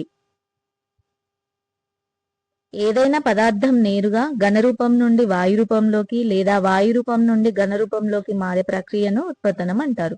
ఉత్పతనానికి బెస్ట్ ఎగ్జాంపుల్ కర్పూరం. కర్పూరం అనేది ఘన రూపంలో ఉంటుంది. దాన్ని వేడి చేసినప్పుడు అది ద్రవ రూపంలోకి మారకుండా నేరుగా వాయు రూపంలోకి ఎవాపరేట్ అయిపోతుంది. ఒరిస్సాలోని చిలకా సరస్సు మన దేశంలో ఉన్న అతిపెద్ద ఉప్పు నీటి సరస్సు. సిరా ఒక రంగులోనే కనిపించినప్పటికీ అది అనేక రంగులను తమలో ఇముడ్చుకుంటుంది. సిరా మనకి ఒకటే రంగులో కనిపిస్తుంది, బట్ దానిలో అనేక రంగులు ఇమిడి ఉంటాయి. రంగులను వేరు చేసే పద్ధతిని క్రోమాటోగ్రఫీ అంటారు. మనం ఎక్కువ కాలం స్వేదన జలాన్ని తాగినట్లయితే జీవక్రియలు మందగిస్తాయి. కారణం లవణాలు లోపించడం. పదార్థాలు పరిమాణంలో చాలా పెద్దవిగా ఉన్నప్పుడు చేతితో ఏరివేయడం అనే పద్ధతిని ఉపయోగిస్తారు. పదార్థాలు పరిమాణంలో పెద్దగా ఉన్నప్పుడు యూజ్ చేసే పద్ధతి ఏంటి? చేతితో ఏరివేయడం. అదే విధంగా కొన్ని తేలికైనవి, కొన్ని బరువైన పదార్థాలు ఉన్నప్పుడు వాటిని వేరు చేయడానికి తూర్పార పట్టడం అనే పద్ధతిని యూజ్ చేస్తారు. అట్లా కాకుండా ఒక ద్రవంలో కరగని పదార్థాలు ఉన్నప్పుడు వాటిని వేరు చేయడానికి తేర్చడం, వడపోత వంటి ప్రక్రియలు ఉపయోగిస్తారు. అదే ఒక మిశ్రమంలో చిన్నవి పెద్దవి పదార్థాలు ఉన్నప్పుడు వాటిని జల్లించడం ద్వారా వేరు చేస్తారు. ఇవి రెండు కొంచెం కన్ఫ్యూజ్ అయితే ఒకసారి చెక్ చేసుకోండి. పరిమాణంలో చాలా పెద్దవి ఉన్నప్పుడేమో చేత్తో ఏరువేయడం, ఒక మిశ్రమంలో చిన్నవి పెద్దవి ఉన్నప్పుడు మాత్రం జల్లించడం ద్వారా వేరు చేస్తారు. నెక్స్ట్, ఒక ద్రవం నుంచి కరిగిన పదార్థాలను వేరు చేయడానికి స్ఫటికీకరణం పద్ధతిని ఉపయోగిస్తారు. నెక్స్ట్, నీటిలో ఉన్న మలినాలను తొలగించడానికి స్వేదనం పద్ధతిని ఉపయోగిస్తాం.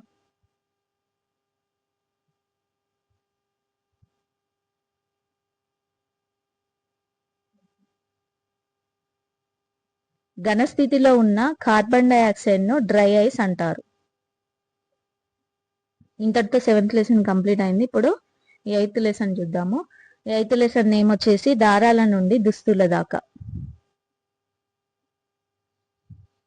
వస్త్ర పరిశ్రమలో కర్బన దారాలు సరికొత్త ఆవిష్కరణ.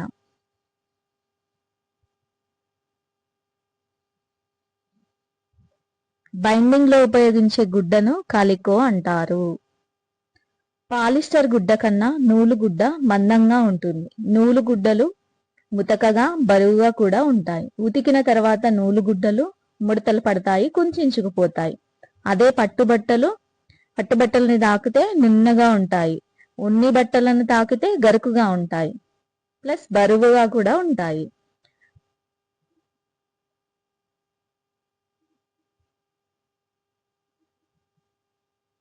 పట్టు పురుగుల నుంచి పట్టు తీసినట్లుగానే సాలెపురుగుల నుండి కూడా పట్టును తీయడానికి శాస్త్రవేత్తలు కృషి చేస్తున్నారు.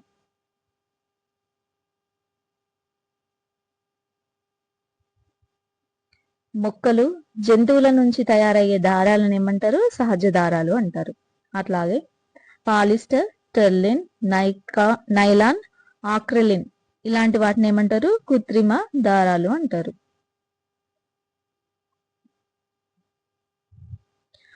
ఆదిమానవులు చెట్ల ఆకులు, జంతువుల చర్మాలను దుస్తులుగా ధరించేవారు.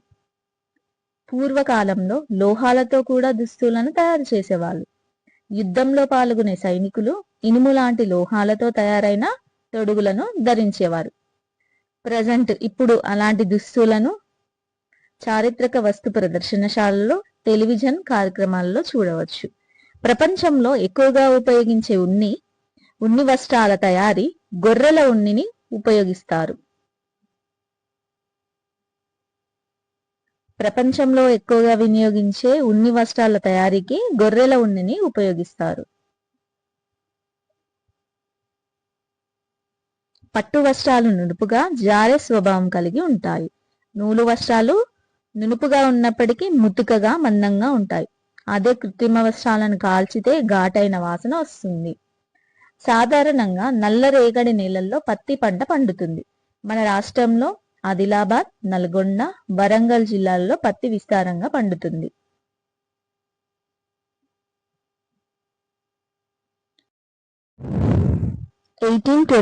ఇయర్లో చార్లెస్ మెకింటోష్ అనే స్కాటిష్ శాస్త్రవేత్త వర్షానికి తడవని బట్టలను తయారు చేశాడు.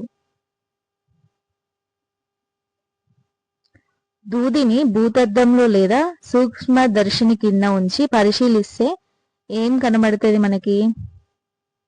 సన్నని వెంట్రుకల వంటివి కనిపిస్తాయి.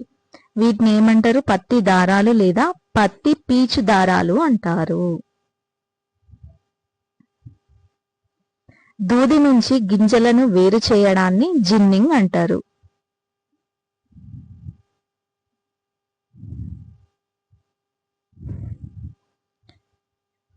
వాల్డో ఎల్ సీమన్ అనే శాస్త్రవేత్త ఫ్లెక్సీల తయారీలో ఉపయోగించే పాలివినైల్ క్లోరైడ్ ను కనుగొన్నాడు. పివిసి పాలివినైల్ క్లోరైడ్ ను కనుగొన్నాడు. చెరక లేదా రాట్నం కూడా ఉపయోగించి దారాన్ని వడుకుతారు. తకిలీ లాగానే చెరక లేదా రాట్నం ఉపయోగించి దారాన్ని వడుకుతారు. దూది పీచును ఉపయోగించి 3 దారాలు తయారు చేయడాన్ని వడకడం లేదా స్పిన్నింగ్ అంటారు. ప్రజలు స్వదేశీ ఉద్యమంలో భాగంగా విదేశీ వస్తువులను, దుస్తులను తగలబెట్టారు.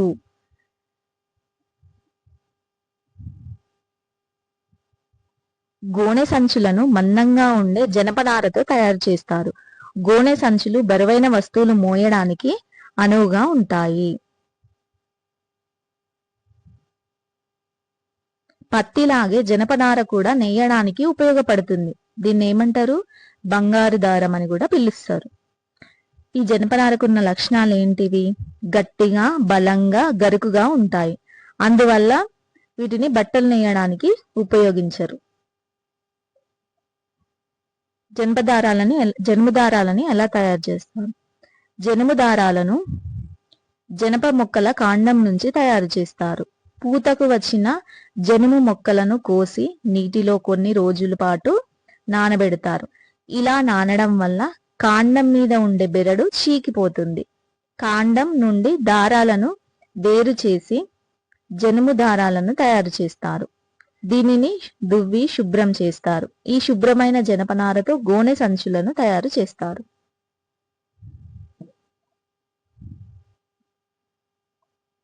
డాక్టర్ మియోషి ఒకమోటో అనే శాస్త్రవేత్త 1970లో మొట్టమొదటి సూక్ష్మదారం మైక్రోఫైబర్ ను తయారు చేశారు.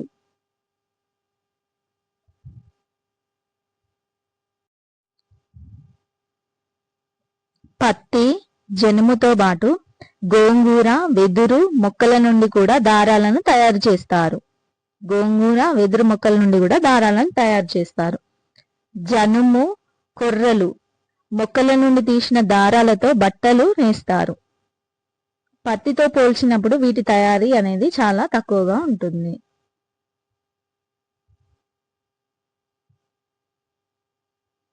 నెక్స్ట్, తకిలీలు రత్నాలతో వడికిన దారాన్ని నిలువు, అడ్డు వరుసలలో అమర్చి మగ్గాలతో వస్త్రాలను నేస్తారు. ఇలా పడుగు, పేక అనే వరుసల్లో దారాలను కలిపి వస్త్రాలను తయారు చేయడాన్ని ఏమంటారు? నేత నేయడం అంటారు. నిలువు దారాలనేమో పడుగు అంటారు, అడ్డు దారాలనేమో పేక అంటారు. విద్యుత్ సహాయంతో నడిచే నేత యంత్రాలను మరమగ్గాలు అంటారు. చేతితో నేత నేయడానికి వీలుగా ఉపయోగించే వాటిని చేనేత మగ్గాలు అంటారు.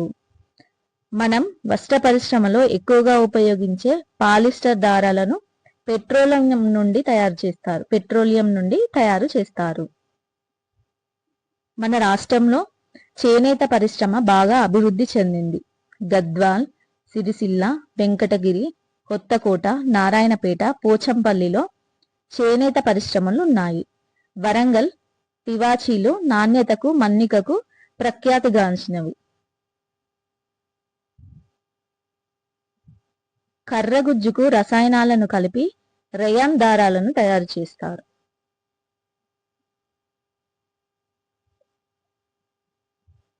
ఒక పత్తికాయ నుండి 500 మీటర్ల పొడవైన దారాన్ని తీయవచ్చు. 8th లెసన్ కంప్లీట్ అయిందండి. ఇప్పుడు 9th లెసన్, మొక్కలు, భాగాలు, వాటి విధులు. కొన్ని మొక్కలలో భూమి ఉపరితలంపై నుండి పైకి ఎంత ఎత్తు ఉంటుందో అంత లోపలికి వేళ్లు విస్తరిస్తాయి.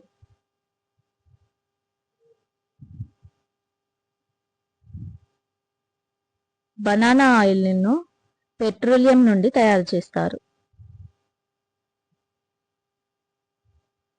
కొన్ని మొక్కల వేర్లలో ప్రధానమైన వేరు లావుగా, మందంగా మారి సన్నని వేళ్లను కలిగి ఉంటుంది. ప్రధానమైన వేరును తల్లివేళ్లు అంటారు. సన్నని వేళ్లను పార్శ్వవేళ్లు అంటారు. మొక్కలలో సన్నగా కేశాల మాదిరిగా ఉండే వేళ్లు కాండం పీఠ భాగం నుంచి బయలుదేరుతాయి. ఇటువంటి వేళ్లను పీచు వేళ్లు అంటారు. ఇందులో ప్రధాన వేరు అనేది ఉండదు. అన్ని వేళ్లు ఒకే రకంగా ఉంటాయి.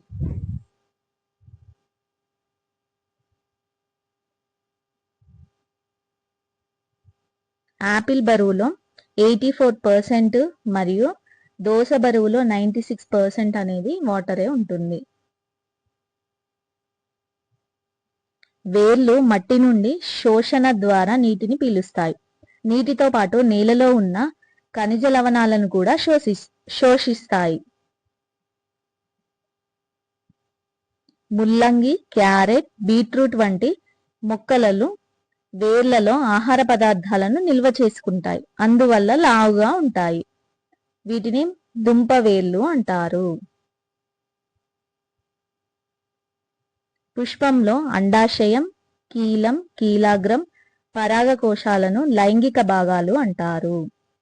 పత్రంలో పత్రపీఠం, పత్ర ఉత్తం, పత్రదళం అనే ముఖ్యమైన భాగాలు ఉంటాయి.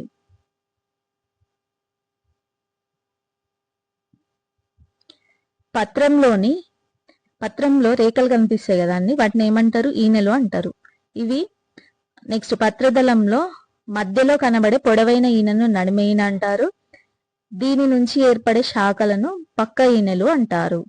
పత్రదళంలో ఈనెల అమరికను ఈనెల వ్యాపనం అంటారు.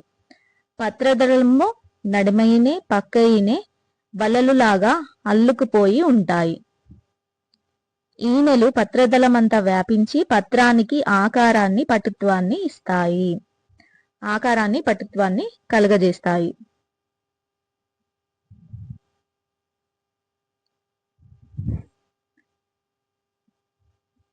పుష్పాలు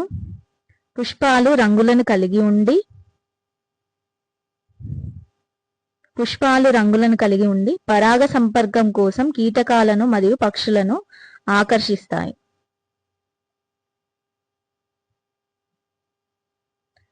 తల్లి వేరు వ్యవస్థ కలిగిన మొక్కలు పత్రాలకు జాలాకార ఈనెల వ్యాపనం ఉంటుంది. అట్లనే పీచు వేరు వ్యవస్థ కలిగిన మొక్కలకు పత్రాలకు సమాంతర ఈనెల వ్యాపనం ఉంటుంది. సమాంతర ఈనెల వ్యాపనం ఉంటే అదేంటి? పీచు వేరు వ్యవస్థ కలిగిన మొక్క. నెక్స్ట్ జాలాకార ఈనెల వ్యాపనం ఉంటే తల్లి వేరు వ్యవస్థ కలిగిన మొక్క అవుతుంది.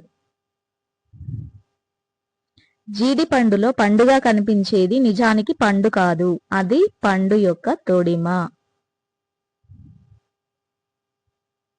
వరంగల్ జిల్లాలో ఒక సాంప్రదాయక కుటీర పరిశ్రమ ఉంది. ఎండిన ఆకులపై వివిధ రకాల సాంప్రదాయక పౌరాణిక చిత్రాలను అందమైన రంగులతో గీస్తారు. ఇది ప్రపంచ ప్రఖ్యాతి చెందిన కళా నైపుణ్యం.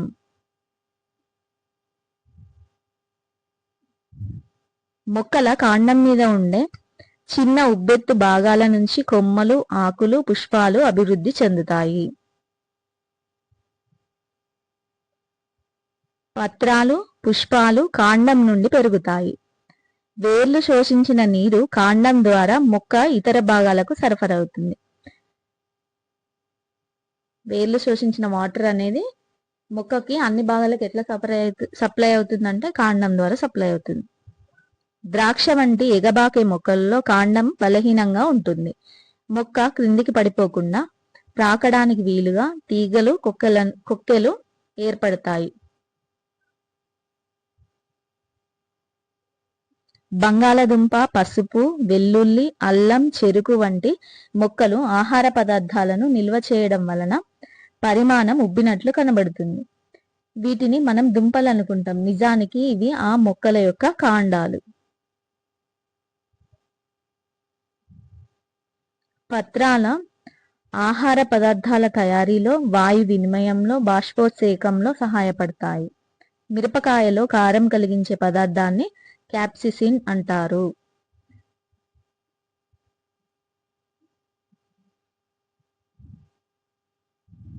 ఎంత పెద్ద చెట్టునైనా కుండీలో ఇమిడిపోయేలా పెంచడానికి ఒక పద్ధతి ఉంది. దీనిని బోన్సాయ్ అంటారు. అంటే మరుగుజ్జు వృక్షం అని అర్థం. కొందరు వీటిని ఏమంటారు? వామన వృక్షాలని కూడా పిలుస్తారు. ఈ బోన్సాయ్ అనేది జపాన్ దేశపు సాంప్రదాయ కళ.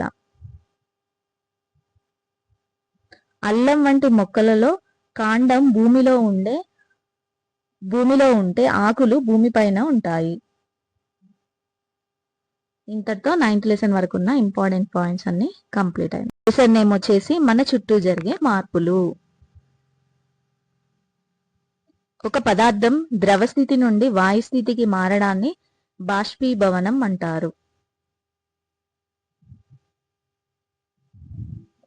ఒక పదార్థం వాయు స్థితి నుండి ద్రవ స్థితికి మారడాన్ని సాంద్రీకరణం అంటారు.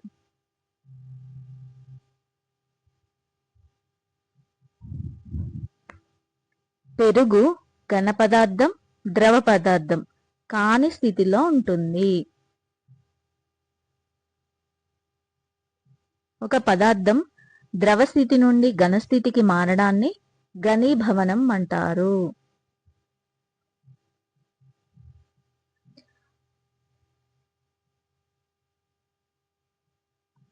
పాలలో తోడు వేసినప్పుడు ఒక రకమైన బ్యాక్టీరియా వృద్ధి చెందుతుంది. ఇది పాలను పెరుగుగా మార్చడానికి తోడ్పడుతుంది. ఆ బ్యాక్టీరియా పేరేంటి? లాక్టోబాసిల్లస్.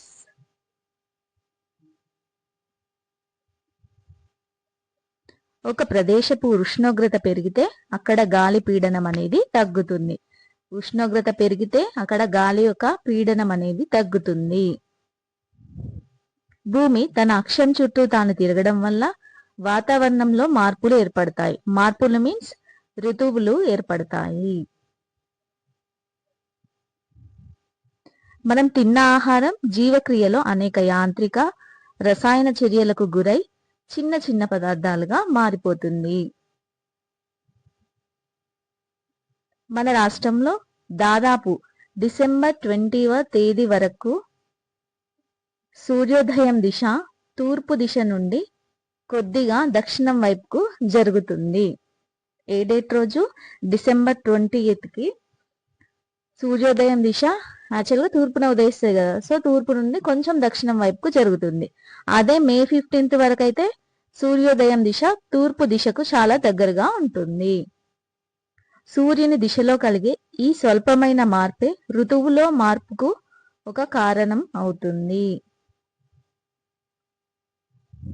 వేల సంవత్సరాలుగా ప్రవహించే నీరు మనం శక్తి వనరుగా ఉపయోగించుకుంటున్నాం.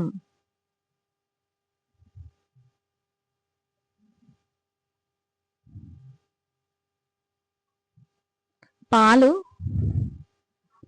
పెరుగుగా మారడం అనేది ఋతువులతో మార్పుతో పోల్చినప్పుడు వేగమైన మార్పు అవుతుంది. ఋతువుల మార్పు అనేది ఏంటి? స్లోగా జరుగుతుంది.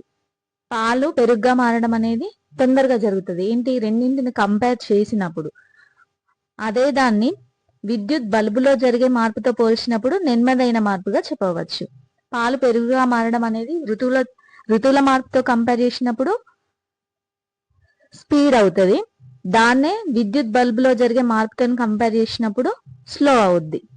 సో మార్పు నెమ్మదైనదా వేగంగా జరిగేదా అనేది మరొక మార్పుతో పోల్చి చెప్పడం ద్వారా మాత్రమే అర్థం చేసుకోగలుగుతాము.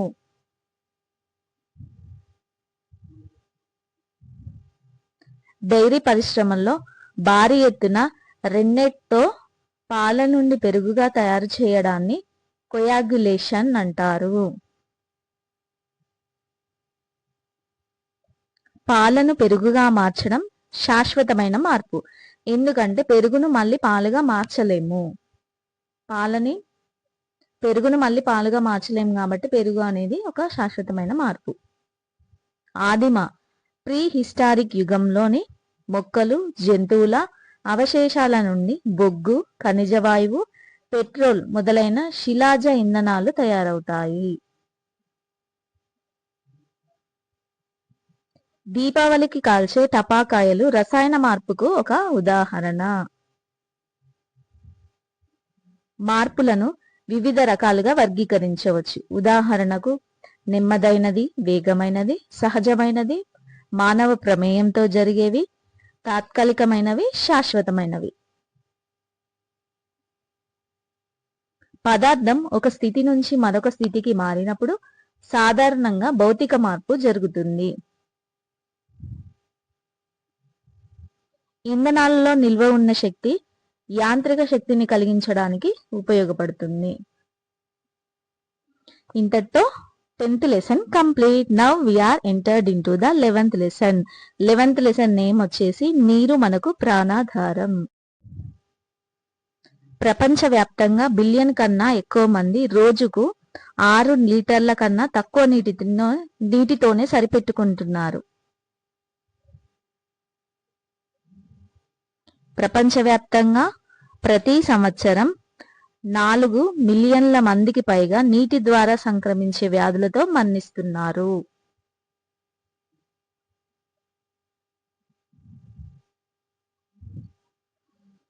ఇతర ద్రవ పదార్థాల లాగే నీటిని కూడా లీటర్లలో, మిల్లీలీటర్లలో కొలుస్తారు. బట్ నీళ్ల ట్యాంకుల్లో పట్టే నీటి సామర్థ్యాన్ని గ్యాలన్లలో లేదా లీటర్లలో కొలుస్తారు. నీటిని నిల్వ ఉంచే రిజర్వాయర్లలో నీటి మట్టాన్ని అడుగులలో కొలుస్తారు. వరద వచ్చినప్పుడు ప్రాజెక్టుల నుంచి విడుదల చేసే నీటి పరిమాణాన్ని క్యూసెక్లలో తెలియజేస్తారు. Cusec means cubic centimetre per second. నీటి ద్వారా సంక్రమించే వ్యాధులలో 43% డయేరియా వల్ల మరణాలు సంభవిస్తున్నాయి.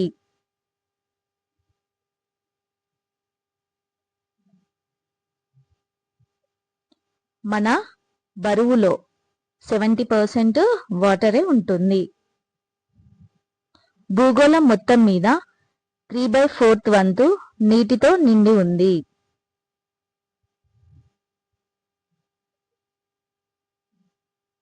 నెక్స్ట్,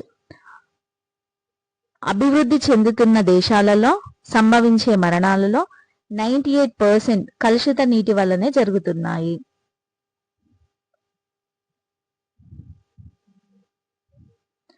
రక్షిత మంచినీటి సరఫరా దశలు: చెరువుల నుంచి వడపోత నుంచి ఏరియేషన్ తర్వాత క్లోరినేషన్, తర్వాత ఓవర్ హెడ్ ట్యాంక్, తర్వాత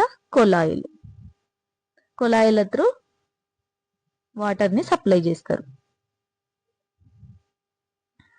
నెక్స్ట్, నల్గొండ జిల్లాలో కృష్ణా నది ప్రవహిస్తున్నప్పటికీ తాగునీటి సమస్య అధికంగా ఉంటుంది.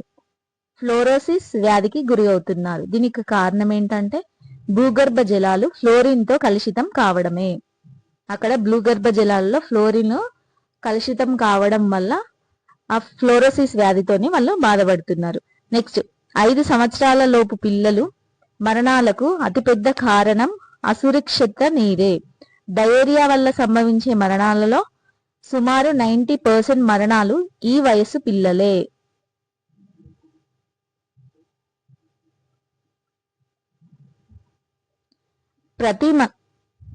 ప్రతి మనిషికి రోజుకి కనీస అవసరాలైన పారిశుద్ధ్యం, స్నానం, వంటకు మరియు తాగడం వంటి అవసరాల కోసం సుమారు 50 లీటర్ల నీళ్లు కావాలి. వర్షపు నీటిని నిల్వ చేసుకోలేకపోవడం కరువులకు ఒక కారణం. భూమి మీద ఉండే నీటిలో 1/1 మాత్రమే మంచినీరు ఉంది. జస్ట్ 1%. 1 కిలో వరి ధాన్యాన్ని పండించడానికి సుమారు 5,000 లీటర్ల నీరు కావాలి. ఇంతటితో 11th లెసన్ లో ఇంపార్టెంట్ పాయింట్స్ కూడా complete. Now 12th lesson name సాధారణ విద్యుత్ వలయాలు. టేల్స్ ఆఫ్ మిలీస్ అనే గ్రీకు శాస్త్రవేత్త స్థిర విద్యుత్తును కనుగొన్నాడు.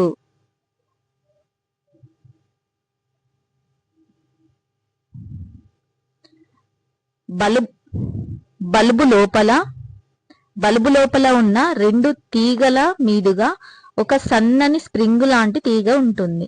ఇదే బల్బులో వెలిగే భాగం. దీన్ని ఏమంటారు? ఫిలమెంట్ అంటారు. విలియం బర్డ్స్ అనే బ్రిటిష్ శాస్త్రవేత్త విద్యుత్తును కనుగొన్నాడు. ఇది ఒక కదిలే ప్రవాహం లాంటిదని, దానికి హ్యూమర్ అని పేరు పెట్టాడు.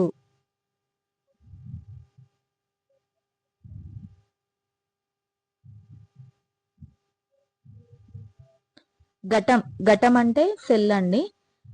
ఘటం పైన ఉబ్బెత్తు భాగాన్ని ధనధ్రువం అని, కింది భాగాన్ని రుణధ్రువం అని అంటారు. బెంజమిన్ ఫ్రాంక్లిన్ అను అమెరికన్ శాస్త్రవేత్త విద్యుత్కు ధన, రుణ ఆవేశాలుంటాయని కనుగొన్నాడు. విద్యుత్ వలయంలో విద్యుత్ ప్రవాహాన్ని కరెంటు అంటారు. లూయి గాల్వానీ అనే ఇటలీ శాస్త్రవేత్త చనిపోయిన కప్ప కాళ్లకు 2 లోహపు పలకలను తగిలించినప్పుడు అది ఎగిరి పడడంతో జంతువుల దేహంలో విద్యుత్ ఉంటుందని భావించాడు.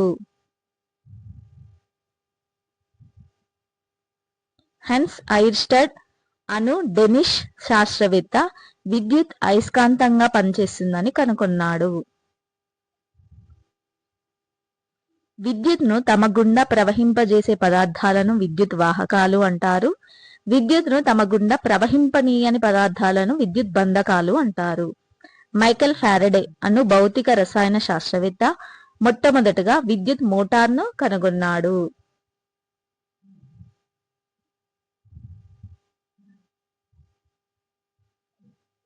బల్బును కనుక్కున్నది ఎవరండి? Thomas Alva Edison. ఎడిసన్ తన జీవిత కాలంలో సుమారు 1000కి పైగా నూతన ఆవిష్కరణలు చేశాడు. ఎడిసన్ సన్నని దారం వంటి ప్లాటినం తీగ గుండా విద్యుత్ని ప్రవహింపజేస్తే అది కొన్ని సెకన్లు మండిపోయింది. నెక్స్ట్ ప్లాటినం ని ఫిలమెంట్ గా ఉపయోగించిండు. అదేమో 8 నిమిషాల పాటు నిరంతరాయంగా వెలిగింది. దాని తర్వాత మసిపూత పూసిన నూలు దారాన్ని ఫిలమెంట్ గా వాడాడు. అది ఎంత 45 అవర్స్ నిరంతరాయంగా వెలిగింది. మైకెల్ ఫారడే అను భౌతిక రసాయన శాస్త్రవేత్త విద్యుత్ జనరేటర్ ను కనుక్కున్నాడు. నెక్స్ట్ వెదురు తీగలను ఫిలమెంట్ గా యూజ్ చేస్తే అవి చాలా రోజుల పాటు నిరంతరాయంగా వెలిగింది. చివరికి దూదిని ఫిలమెంట్ గా ఉపయోగించి వెదురు కంటే మంచిదని నిరూపించాడు. ప్రజెంట్ మనం డేస్ లో టంగ్స్టన్ ని ఫిలమెంట్ గా వాడుతున్నాం. ఇంగ్లాండ్ లోని గోడలింగ్ అనే ప్రాంతంలోని ప్రయోగాత్మకంగా మొట్టమొదటి విద్యుత్ పవర్ ప్లాంట్ ను ఏర్పాటు చేశారు. థామస్ ఆల్వా ఎడిసన్ అమెరికాలో మొట్టమొదటి విద్యుత్ ఉత్పత్తి కేంద్రాన్ని స్థాపించాడు. ఇంతటితో 12th లెసన్ వరకు ఉన్న ఇంపార్టెంట్ పాయింట్స్ కంప్లీట్ అయినాలో నేర్చుకుందాం. పొడవుకు ప్రమాణం మీటర్, మిల్లీమీటర్, సెంటీమీటర్లను చిన్న ప్రమాణాలుగా గుర్తిస్తారు.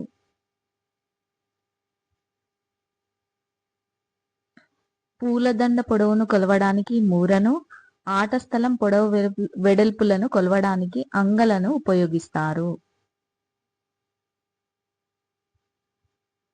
ప్రపంచంలో అతి పొడవైన వంతెన కుషాన్ గ్రాండ్ బ్రిడ్జ్. దీని పొడవు 164.8 కిలోమీటర్స్. చాలా కాలం క్రితం ప్రజలు పొడవులను వారి జాన, మూర, అంగల లెక్కలలో కొలిచేవారు.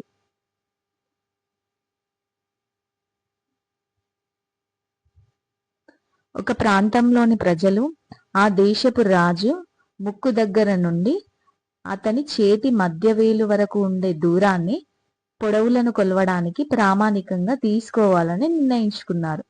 వాళ్ళు ఈ దూరాన్ని ఒక గజంగా పిలిచేవారు. గజాన్ని 3 సమాన భాగాలుగా విభజించి ప్రతి భాగాన్ని అడుగుగా పిలిచేవారు. ఆ తర్వాత ప్రతి అడుగును 12 సమభాగాలుగా విభజించి ప్రతి భాగాన్ని ఒక అంగుళంగా పిలిచేవారు. ఇక్కడ పిక్చర్ ఇచ్చారు కదా, రాజు యొక్క ముక్కు నుంచి అతని మధ్యవేలు వరకు గల దూరాన్ని పొడవు కొలవడానికి ప్రామాణికంగా తీసుకున్నారు. వాళ్ళు ఈ దూరాన్ని ఏమని పిలిచారు? గజం అని పిలిచారు. ఈ గజాన్ని 3 సమాన భాగాలుగా చేస్తే అందులో ప్రతి భాగం ఏమైంది? అడుగు అయింది. మళ్ళీ ఈ అడుగుని అంటే ఈ ఒక అడుగుని 12 భాగాలు చేస్తే ఒక భాగం అనేది అంగుళం అయింది అన్నమాట. ఇట్లా 12 భాగాలు చేస్తే ఇందులో ఒక పార్ట్ అనేది అంగుళం అవుద్ది.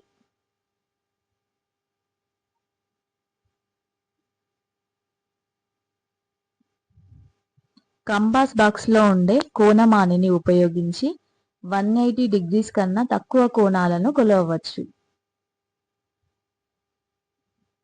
ఫ్రాన్స్ దేశంలో ప్లాటినం, ఇరిడియం లోహాలను కలిపి చేసిన ఒక ప్రత్యేక లోహంతో చేసిన కడ్డీ పొడవును ప్రామాణికంగా తీసుకోవాలని అన్ని దేశాల వారు నిర్ణయించారు. ఈ లోహపు కడ్డీ పొడవునే మనం 1 మీటరు అని పిలుస్తాము. మళ్ళీ ఈ మీటర్ని 100 సమభాగాలుగా విభజిస్తే ప్రతి భాగం ఏమైంది? సెంటీమీటర్ అవుద్ది. ఈ మీటర్ స్కేల్ ఏమంటారు? అంతర్జాతీయ దూరాలను కొలవడానికి అంగీకరించబడిన పరికరం. ఈ మీటర్ స్కేల్ అనేది అంతర్జాతీయంగా దూరాలను కొలవడానికి అంగీకరించబడిన పరికరం. 1 మీటర్ అనేది 100 సెంటీమీటర్స్ కి ఈక్వల్. 1 సెంటీమీటర్ అనేది 10 మిల్లీమీటర్ కి ఈక్వల్. ప్రస్తుతం మనం అందరము ఈ లోహపు కడ్డీ పొడవునే ప్రపంచవ్యాప్తంగా పొడవును కొలవడానికి ప్రామాణికంగా వాడుతున్నాం. నిజమైన ఈ లోహపు కడ్డీ ప్రస్తుతం ఫ్రాన్స్ దేశంలోని మ్యూజియంలో భద్రపరిచి ఉంది.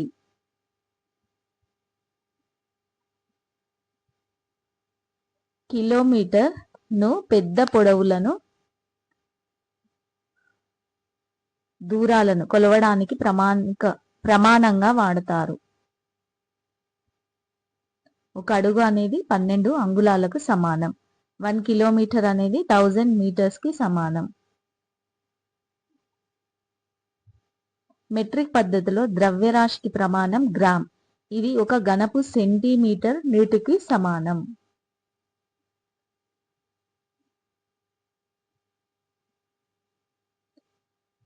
కౌటిల్యుడు రచించిన అర్థశాస్త్రంలో ద్రవ్యరాశి, కాలానికి చెందిన ప్రమాణాలను గురించిన వివరాలున్నాయి. ఇక్కడ పలచని వస్తువుల మందాలని ఎలా కొలవాలి అనేది ఇచ్చిండు. అందులో నాణ్యం మందాన్ని కొలవడం ఎలా? Means coin. ఒక రూపాయి నాణ్యాలను 10 తీసుకోవాలి.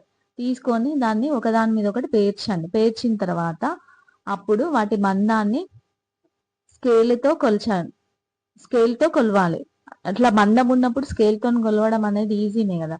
కొలిసిన తర్వాత ఆ విలువను నాణ్యాల సంఖ్యతో భాగించినట్లయితే ఆ నాణ్యం యొక్క మందం వస్తుంది. ఒక నాణ్యం యొక్క మందం ఎట్లా వస్తుంది అంటే 10 నాణాలు తీసుకున్నాం కదా, ఆ 10 నాణాలను ఒకదాని మీద ఒకటి పేర్చి ఆ అన్నింటినీ కలిపి ఉన్న దాని మందాన్ని ఫైండ్ అవుట్ చేసి ఆ మందం యొక్క వాల్యూని ఆ నాణ్యాల సంఖ్యతోని డివైడెడ్ బై చేస్తే ఒక నాణ్యం యొక్క మందం విలువ వస్తుంది. నెక్స్ట్ వక్రరేఖ పొడవు కనుక్కోవడం. స్ట్రైట్ గా ఉన్న వాటికి అయితే మనం స్కేల్ తోని మెజర్ చేస్తాము పొడవు ఎంత అనేది. బట్ వక్రంగా ఉంటే దాన్ని మనం ఎట్లా ఫైండ్ అవుట్ చేయాలి? ఇప్పుడు ఇక్కడ పిక్చర్ లో ఇచ్చింది కదా, ఇట్లా ఒకటి వక్రం అనేది ఉంది. ఇప్పుడు దీని పొడవుని మనం ఎట్లా ఫైండ్ అవుట్ చేయాలంటే స్టార్టింగ్ పాయింట్ దగ్గర ఒక గుండు సూదిని పెట్టండి. BCDE ఈ ప్లేసెస్లలో గుండు సూదులను పెట్టేసి ఈ స్టార్టింగ్ గుండు సూదికి ఒక థ్రెడ్ ని కట్టండి, ఒక దారాన్ని కట్టేసి ఆ దారాన్ని ఈ పాయింట్స్ అన్నిటికీ టచ్ అయ్యేలాగా తీసుకెళ్ళి ఈ పాయింట్ దగ్గరకు వచ్చిన తర్వాత దారాన్ని అక్కడ తెంపేసేయండి. ఇక్కడ ఉన్న ముడిని కూడా తీసేయండి. తీసేసిన తర్వాత ఇప్పుడు ఆ దారాన్ని స్ట్రైట్ గా పెట్టి మీటర్ స్కేల్ తోని కొలవడమే. కొలిస్తే అప్పుడు ఈ దారం పొడవు ఏమైతుందో ఆ వక్రరేఖ యొక్క పొడవు అవుతుంది. నెక్స్ట్ మొఘల్ పరిపాలనా కాలంలో భూమిని గజ, బిగాలలో కొలిచేవారు. నెక్స్ట్ వైశాల్యాలని కొలవడం. ఒక వస్తువుచే ఆవరించబడి ఉన్న సమతలం యొక్క కొలతనే వైశాల్యం అంటారు. ఒక వస్తువుచే ఆవరించబడిన సమతలం యొక్క కొలతనే వైశాల్యం అంటాం. 1957 ఏప్రిల్ 1 మన దేశం మెట్రిక్ పద్ధతిని ప్రామాణిక పద్ధతిగా స్వీకరించింది. చదరపు సెంటీమీటర్ను వైశాల్యంను కొలవడానికి ప్రమాణం కొలతగా తీసుకుంటాం. విమానాలు, ఓడల వేగాన్ని నాట్లు, నాటికల్ మైళ్ళలో కొలుస్తారు. ఒక నాటు 1.852 కిలోమీటర్ పర్ అవర్ కు సమానం.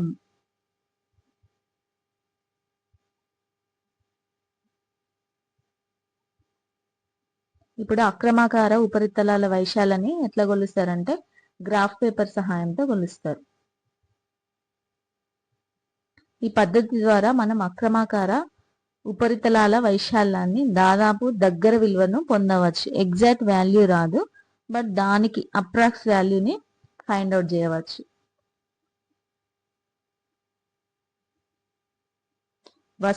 ఒక వస్తువు ఆవరించిన ప్రదేశాన్ని దాని ఘనపరిమాణం అంటారు.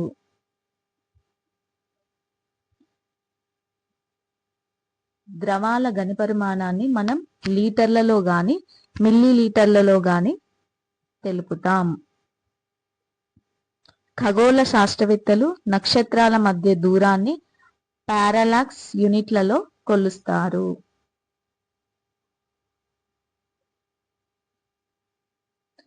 ఒక మీటర్లో 10⁹ వంతు నానోమీటర్ అంటారు.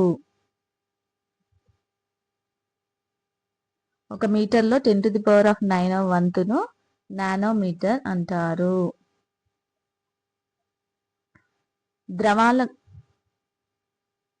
ద్రవాల ఘనపరిమాణం మిల్లీలీటర్లలో, ఘనపదార్థాల ఘనపరిమాణం ఘనపు సెంటీమీటర్లో రాస్తాము.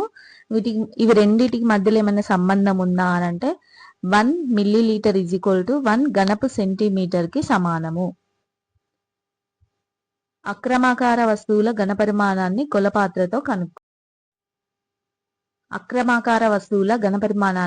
కొలపాత్రలతో కనుక్కోవడం.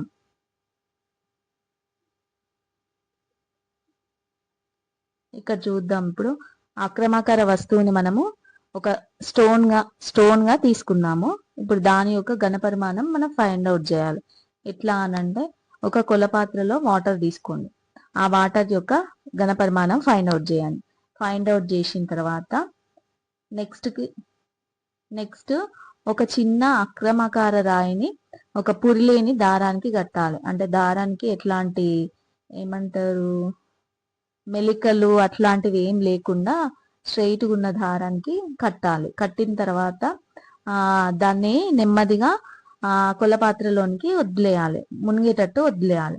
వదిలినప్పుడు ఆటోమేటిక్గా ఆ కొలజాడిలోని వాటర్ లెవెల్ అనేది పెరుగుద్ది. వాటర్ లెవెల్ అనేది ఇంక్రీజ్ అవుతుంది. ఎందుకంటే స్టోన్ అందులో పడింది కాబట్టి వాటర్ లెవెల్ అనేది ఇంక్రీజ్ అవుతుంది. ఇంక్రీజ్ అయిన తర్వాత ఇప్పుడు దీని యొక్క ఘనపరిమాణాన్ని ఫైండ్ అవుట్ చేయండి. ఫస్ట్ కనుక్కున్న ఘనపరిమాణం ఏమో ఏ అనుకోండి. స్టోన్ వేసిన తర్వాత కొలజాడిలోని ఘనపరిమాణాన్ని బి అనుకోండి. ఇప్పుడు రాయి ఘనపరిమాణం ఏమవుద్ది? బి మైనస్ ఏ అవుద్ది. అంటే స్టోన్ వేసిన తర్వాత వచ్చిన ఘనపరిమాణం నుండి స్టోన్ వేయక ముందు వచ్చిన ఘనపరిమాణాన్ని తీసేస్తే రాయి యొక్క ఘనపరిమాణం అనేది వస్తుంది. కంప్యూటర్లు, సెల్ ఫోన్ల వంటి సాధనాలను మెమోరీని బైట్స్, కిలోబైట్స్, మెగాబైట్స్, గిగాబైట్స్, టెరాబైట్స్లలో కొలుస్తారు.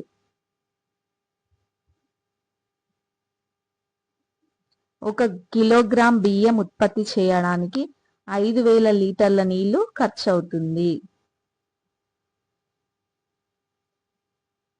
బంగారం, వజ్రాల నాణ్యతను క్యారెట్లలో కొలుస్తారు. ఇప్పుడు 14th లెసన్ నేమ్ జంతువులలో చలనాలు. జంతు రాజ్యంలో చిరుతపులి ఎపినోనిక్స్ జబేటస్ వేగంగా పరిగెత్తగలిగే జంతువులలో ఒకటి. ఇది గంటకు 97 కిలోమీటర్ వేగంతో పరిగెత్తుతుంది. నత్త జంతువులలో నెమ్మదిగా కదిలే జంతువు. ఇది సెకనుకు 0.013 టు 0.028 మీటర్ల వేగంతో చెల్లిస్తుంది.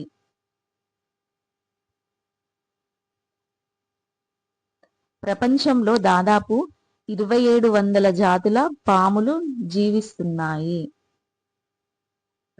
కండరాలు ఎప్పుడు జతగా పనిచేస్తాయి. ఒక కండరం సంకోచించినప్పుడు ఎముక కండరం వైపుకు లాగబడుతుంది. అప్పుడు జతలోని రెండో కండరం విశ్రాంతి స్థితిలో ఉంటుంది. కండరాలకు గుండ్రంగా తెల్లగా ఉండే దారాల వంటి తంతువులు ఉంటాయి. వీటిని ఏమంటారు? టెండాన్లు అంటారు. వాటి చివరలు ఎముకకు అతికి ఉంటాయి. ఈ టెన్నాన్లు మనకి ఎక్కడెక్కడ కనిపిస్తాయి?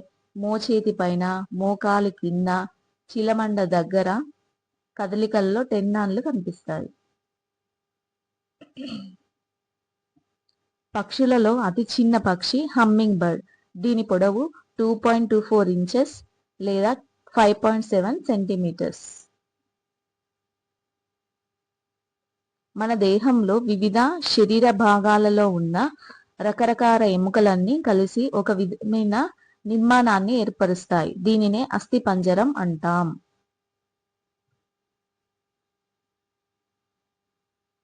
పక్షులలోకెల్లా మగ ఆస్ట్రిచ్ పక్షి బరువైనది. దీని బరువు 345 పౌండ్స్ లేక 156 కేజీలు. రెండు ఎముకలను కలపడానికి ప్రత్యేకమైన కండరపు తంతువు ఉంటాయి. వీటిని లిగమెంట్లు అంటారు. భుజం నుండి మెడ వరకు రెండు ఎముకలు ఉంటాయి. పైకి కనిపించే ఎముకను జతృక అంటారు. దాని వెనుక వైపు ఉండే ఎముకను రెక్క ఎముక. ఇవి రెండింటిని కలిపి భుజాస్తులు అంటారు. మన శరీరంలో పొడవైన దృఢమైన ఎముక తొడ ఎముక, ఫీమర్. ఇది తొడలో ఉంటుంది.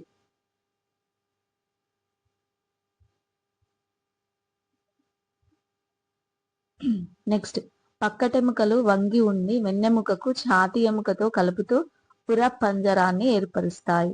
వీపు మధ్య భాగంలో గల పొడవైన ఎముకల నిర్మాణం ఉన్నట్లు తెలుస్తుంది. దీనినే వెన్నెముక అంటారు. ఇది చిన్న చిన్న ఎముకలతో ఏర్పడి ఉంటుంది. దీన్ని వెన్నుపూసలు అంటారు. వీటిని వెన్నుపూసలు అంటారు. ఆరోగ్యవంతుడైన మానవుని గుండె నిమిషానికి 72 సార్లు, రోజుకి 1,00,000 సార్లు, సంవత్సరానికి 36 లక్షల సార్లు మరియు మొత్తం జీవిత కాలంలో 2.5 బిలియన్ల సార్లు కొట్టుకుంటుంది. శైశవ దశలో వెన్నెముకలలో 33 వెన్నెపూసలు ఉంటాయి. ఆ తర్వాత చివరి 9 వెన్నెపూసల్లో 5 వెన్నెపూసలు కలిసిపోయి ఒకటిగా మరియు చివరి 4 వెన్నెపూసలు కలిసిపోయి ఒక ఎముకగా ఏర్పడతాయి. మొత్తం ఎన్ని? 33 ఉంటాయి. ఆ 33లో నుండి 9 తీసేయండి. ఎంత అవుతుంది? 24. ఈ 24లో ఈ 9లో 5 కలిపి ఒకటి ఫామ్ అవుతుంది. 4 కలిపి ఒక ఎముకగా ఫామ్ అవుతుంది. సో +2 మొత్తం ఎంత? 26. ఇప్పుడు మనకు ఎన్ని వెన్నెపూసలు ఉంటాయి అంటే 26 వెన్నెపూసలు ఉంటాయి. నడుము క్రింది భాగంలో రెండు వైపులా ఒకే విధమైన ఎముక ఉండడం గమనిస్తారు. ఈ ఎముక నిర్మాణాన్ని శ్రోణి మేకల అంటారు. ఇది కటివలయ ఎముకలతో తయారవుతుంది.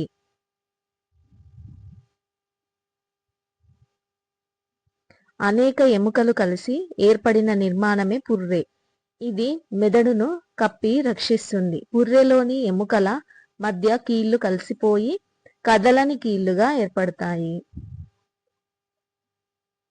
చెవి, ముక్కులోని కొన్ని భాగాలు మృదువుగా మరికొన్ని గట్టిగా ఉంటాయి. ఈ భాగాలు మృదులాస్థితో ఏర్పడతాయి. మృదులాస్థి కూడా ఒక ఎముకే, అయితే ఇది మెత్తగా ఎటు పడితే అటు వంగుతూ ఉంటుంది. పక్కటెముకలకు ఉరోస్థికి మధ్య వెన్నెముకలో వెన్నెపూసల మధ్య కూడా ఇలాంటి మృదులాస్థి ఉంటుంది. మానవుని గుండె నిమిషానికి 5 నుంచి 30 లీటర్ల రక్తాన్ని పంపు చేస్తుంది. గుండ్రంగా ఉండే బంతి వంటి ఎముక గిన్నె వంటి ఎముకలో అమరి ఉండే కీలును బంతి గిన్నె కీలు అంటారు. ఈ కీలులో ఎముక అన్ని వైపులా సులభంగా తిరుగుతుంది. ఈ బంతి గిన్నె కీలు మన బాడీలో ఎక్కడ ఉంటుందంటే భుజంలో ఉంటుంది. మానవ శరీరంలో నీటిపై తేలగల అవయవం ఊపిరితిత్తులు అని అమెరికాలోని మిన్నెసోటా సైన్స్ మ్యూజియం పేర్కొంది.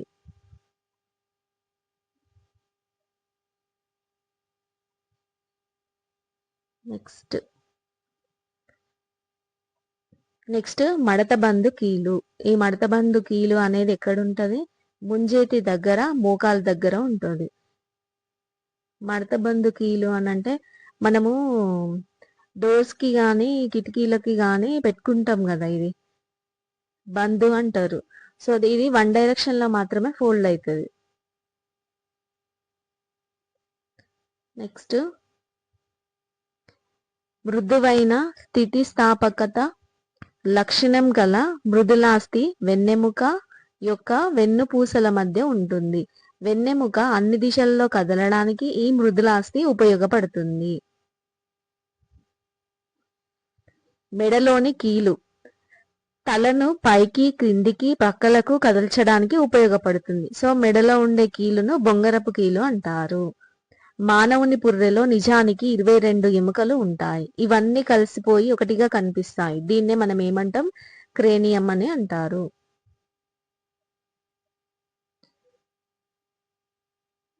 పుర్రె ఎముకల మధ్య ఉన్న కీళ్లు కదలవు కాబట్టి వాటిని కదలని కీళ్లు అంటారు. పైదవడకు తలకు మధ్య ఉన్న కీలు కదలని కీలు, అందువలనే మనం పైదవడను కదిలించలేము.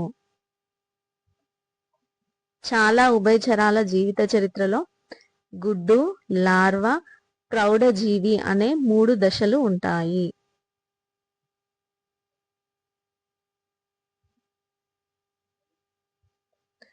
పక్షి ఎముకలు చాలా తేలికగా బోలుగా ఉంటాయి. వెనుక జత కాళ్ళు ఎముకలు నడవడానికి, చీల్చడానికి వీలుగా మార్పు చెంది ఉంటాయి. ముందు జతనేమో ఎగరడానికి వీలుగా ఉంటాయి. ముందు జతకాలు ఎగరడానికి వీలుగా ఉంటాయి. స్పంజికలను రసంగా పిండి కదలకుండా ఉంచితే అవి తిరిగి మళ్ళీ స్పంజికలుగా మారుతాయి. పాములో పొడవైన వెన్నెముక, చాలా కండరాలు ఉంటాయి. పాము చలించేటప్పుడు దాని శరీరం అనేక వంపులు తిరుగుతూ ప్రయాణం చేస్తుంది. ప్రతి వంపు భూమిపై ఒత్తిడిని కలిగించి శరీరాన్ని ముందుకు తోస్తుంది. ఈ విధంగా పాము వేగంగా చలిస్తుంది. నెక్స్ట్ నత్త. ఒక మందమైన నిర్మాణం నత్తగుల్ల నుండి బయటకు వస్తుంది. దీన్ని ఏమంటారు? పాదం అంటారు. ఇది దృఢమైన కండరంతో నిర్మితమై ఉంటుంది. పాదం అనేది అలలాగా కదలడం వల్ల నత్త మెల్లగా చెల్లిస్తుంది. నత్త మెల్లగా చెల్లించడానికి రీజన్ ఏంటి? దాని పాదం అనేది అలలాగా కదలడం వల్ల అది స్లోగా చెల్లిస్తుంది. మన శరీరంలో 206 ఎముకలు, 230 కదిలే పాక్షికంగా కదిలే కీళ్లు ఉన్నాయి.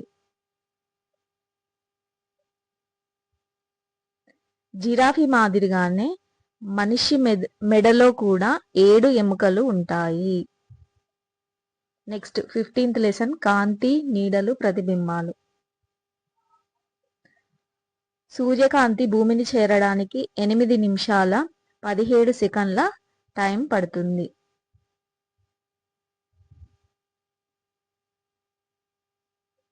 కాంతినిచ్చే వస్తువులను కాంతి జనకం అంటారు. సూర్యుడు, వెలుగుతున్న విద్యుత్ బల్బు, వెలుగుతున్న క్రొవ్వొత్తి మొదలైనవి కాంతి జనకాలు. వెలుగుతున్న లేదా మండుతున్న ఏ వస్తువైనా కాంతి జనకంలా పనిచేస్తుంది. ఏదైనా వస్తువు నీడ ఏర్పడాలంటే ముఖ్యంగా కాంతి అవసరం. కాగితం, అట్ట, చెక్క, ఇనుము వంటి పదార్థాలు తమ గుండా కాంతిని ప్రసరింపనీయవు. ఇటువంటి పదార్థాలు నీడలను ఏర్పరుస్తాయి. వీటిని ఏమంటారు? అపారదర్శక పదార్థాలు అంటారు. గాజు, గాలి వంటి పదార్థాలు తమ గుండా కాంతిని స్వేచ్ఛగా ప్రసరింపనిస్తాయి. కావున ఇటువంటి పదార్థాలను నీడలను ఏర్పరుస్తాయి. వీటిని ఏమంటారు? పారదర్శక పదార్థాలు అంటారు. పాలిథిన్ కవర్, నూనె పూసిన కాగితం వంటి పదార్థాలు వాటి గుండా కాంతిని పాక్షికంగా స్వల్పంగా ప్రసరింపనిస్తాయి. ఇటువంటి పదార్థాలను అస్పష్టమైన నీళ్లను ఏర్పరుస్తాయి. వీటిని పాక్షిక పారదర్శక పదార్థాలు అంటారు. ఆకుపచ్చ, ఎరుపు, నీలం రంగులను ప్రాథమిక వర్ణాలు అంటారు. ఇవి వివిధ పాళ్లలో కలిసి అనేక రంగులను ఏర్పరుస్తాయి. అన్ని వస్తువులు కూడా నీడలు ఏర్పడవు. అపారదర్శక వస్తువులు మాత్రమే స్పష్టమైన నీడలను ఏర్పరుస్తాయి. నీడ ఏర్పడాలంటే కాంతితో పాటు అపారదర్శక వస్తువు కూడా కావాలి. నీటి బిందువు గుండా సూర్యకాంతి ప్రయాణించినప్పుడు ఇంద్రధనస్సు ఏర్పడుతుంది. బల్బు వెలగడానికి ఉపయోగించే విద్యుత్లో 10% కాంతినిస్తే 90% ఉష్ణానికే సరిపోతుంది.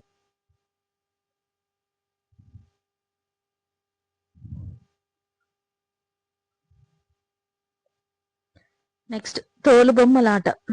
తోలుబొమ్మలాట ఇది ఒక సాంప్రదాయ కళారూపం. ఇందులో కొన్ని బొమ్మల నీడలను తెర మీద ఏర్పరుస్తూ వివిధ రకాల కథలను గాథలను ప్రదర్శిస్తుంటారు. కాంతి సెకనుకు 3 లక్షల కిలోమీటర్ల వేగంతో ప్రయాణిస్తుంది. నీడ అనేది కాంతి లేని ప్రదేశం కాబట్టి వస్తువులకు ఏ రంగు ఉన్నా నీడ మాత్రం రంగు ఉండదు. కాంతిని గురించి అధ్యయనం చేసే శాస్త్రాన్ని దృశ్య శాస్త్రం అంటారు. ఆప్టిక్స్. కాంతి ఏ మార్గంలో ప్రయాణిస్తుంది? సరళరేఖ మార్గంలో ప్రయాణిస్తుంది. భూమి నుంచి కాంతి చంద్రునికి చేరడానికి 1.255 సెకండ్స్ సమయం పడుతుంది.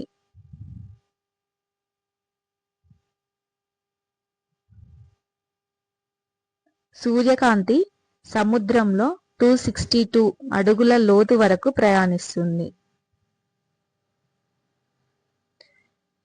పిన్ హోల్ కెమెరాలో ప్రతిబింబం అనేది తలకిందులుగా ఏర్పడుతుంది. ఇక్కడ పిక్చర్లు ఇచ్చారు కదా, యాక్చువల్గా ట్రీ ఇక్కడ ప్రతిబింబం అనేది ఇక్కడ రివర్స్ లో ఉంది. ఈ ప్రతిబింబం రివర్స్ లో ఏర్పడడం అనేది కాంతి రుజుమార్గంలో ప్రయాణించడం వల్ల జరుగుతుంది. రుజుమార్గం అంటే సరళరేఖ మార్గంలో ప్రయాణించడం అన్నట్టు. సూర్యుని నుండి వచ్చే తెల్లని కాంతిలో ఇంద్రధనస్సు యొక్క 7 రంగులు ఉంటాయి.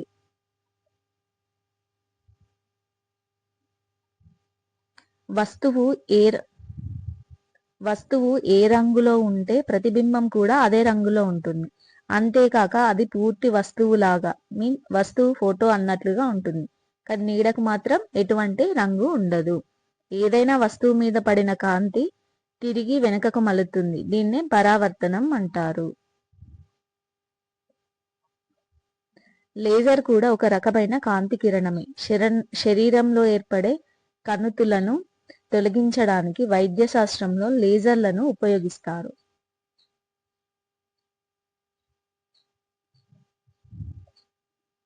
నీడలు ఏర్పడడానికి కాంతి అపారదర్శక పదార్థంతో పాటుగా తెర కూడా అవసరం. సమయాన్ని కొలవడానికి ఉపయోగించే సండయల్లో నీడల ఆధారంగా సమయాన్ని కొలుస్తారు. గాజు, నీరు, గాలి మొదలైన మాధ్యమాలలో కాంతి వేరువేరు వేగాలతో ప్రయాణిస్తుంది. నెక్స్ట్ 16th లెసన్ సజీవులు, నిర్జీవులు. కలువ గింజలు 300 నుండి 400 సంవత్సరాల వరకు జీవించి ఉంటాయి. అప్పుడే పుట్టిన నీలి తిమింగలం దాదాపు 23 అడుగుల పొడవు, సుమారు 7 meters 6000 pounds that is 3000 kgs బరువు ఉంటుంది. మొక్కల్లో కూడా వికసించడం, ముడుచుకోవడం వంటి కొన్ని చలనాలుంటాయి. మనం పుట్టినప్పటి నుండి జీవితాంతం వరకు జీవించే ఉండే కణాలు మెదడు కణాలు మాత్రమే. చాలా మొక్కలు వేర్ల ద్వారా నీటి ఖనిజాలను నేల నుండి గ్రహించి సూర్యరశ్మి సమక్షంలో ఆహారాన్ని తయారు చేస్తాయి. మొక్కలు ఆకులలో ఆహారం తయారు చేసుకుంటాయి. ఈ ప్రక్రియను ఏమంటారు? కిరణజన్య సంయోగ క్రియ అంటారు. తమ ఆహారం కోసం ఇతర మొక్కలపై ఆధారపడతాయి. ఇటువంటి మొక్కలను పరాన్న జీవ మొక్కలు అంటారు. ఎగ్జాంపుల్ కస్కుట. దీనికి ఇంకొక పేరేంటి? బంగారు తీగ. మన నోటి నుంచి వచ్చే దగ్గు గంటకు 60 మైళ్ళు అంటే 96.5 కిలోమీటర్స్ వేగంతో వస్తుంది.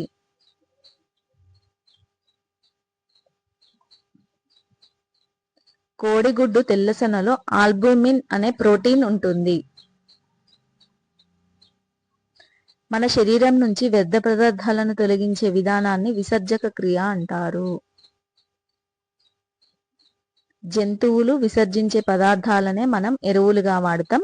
మొక్కలు స్రవించే జిగురు, రెజిన్లు కూడా మనకు ఉపయోగపడే పదార్థాలే. అట్లాంటిక్ జాయింట్ స్క్విడ్ కన్ను 10 అంగుళాలు అంటే 25 సెంటీమీటర్ల వ్యాసం కలిగి ఉంటుంది. విత్తనాలు మొలకెత్తి మొక్కలు మొలుస్తాయి. దీన్ని బట్టి మొక్కలు కూడా పిల్లల్ని కంటాయని అర్థం. మొక్కలు ఉద్దీపనలకు ప్రతిస్పందిస్తాయని జగదీష్ చంద్రబోస్ ప్రఖ్యాత భారతీయ శాస్త్రవేత్త నిరూపించాడు. మానవుని గుండె 30 అడుగుల దూరం వరకు చిందేలా రక్తాన్ని పంపు చేయగలదు.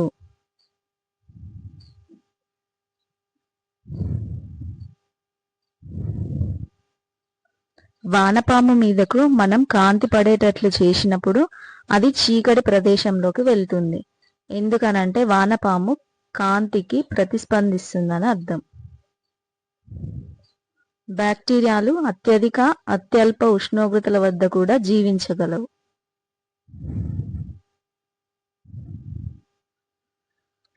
చనిపోయిన జీవులన్నీ సజీవులకు నిర్జీవులకు నడుమ ఏర్పడే మధ్యస్థ అంశాలు అని చెప్పవచ్చు.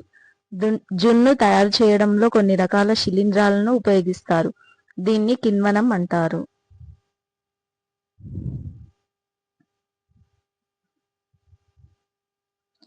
సూక్ష్మదర్శినిలో ముఖ్యంగా 2 అంశాలు ఉంటాయి. ఒకటి నిర్మాణాత్మక అంశాలు, 2 దృశ్య అంశాలు.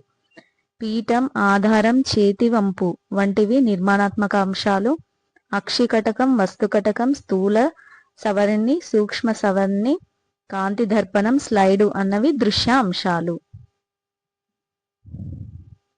బ్యాక్టీరియా గాలిలో, నీటిలో, మట్టిలో, జంతువులలో, మనుషులలో మరియు ఆహారంలో అంతటా ఉంటాయి. క్రీస్తు శకం 1590లో డచ్ శాస్త్రవేత్త జకారస్ జాన్సన్ అతని తండ్రి హెన్స్ మార్టెన్స్ మైక్రోస్కోప్ను కనుక్కున్నారు.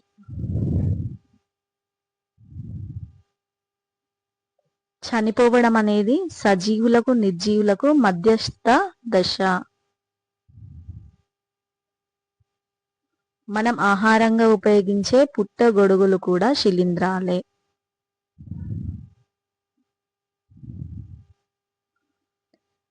మురికి నీటిని పరిశుభ్రం చేసే కేంద్రాలలో శైవలాలు ఎంతగానో ఉపయోగపడతాయి. Successfully we are completed 6th class science. Next I will start 6th class social.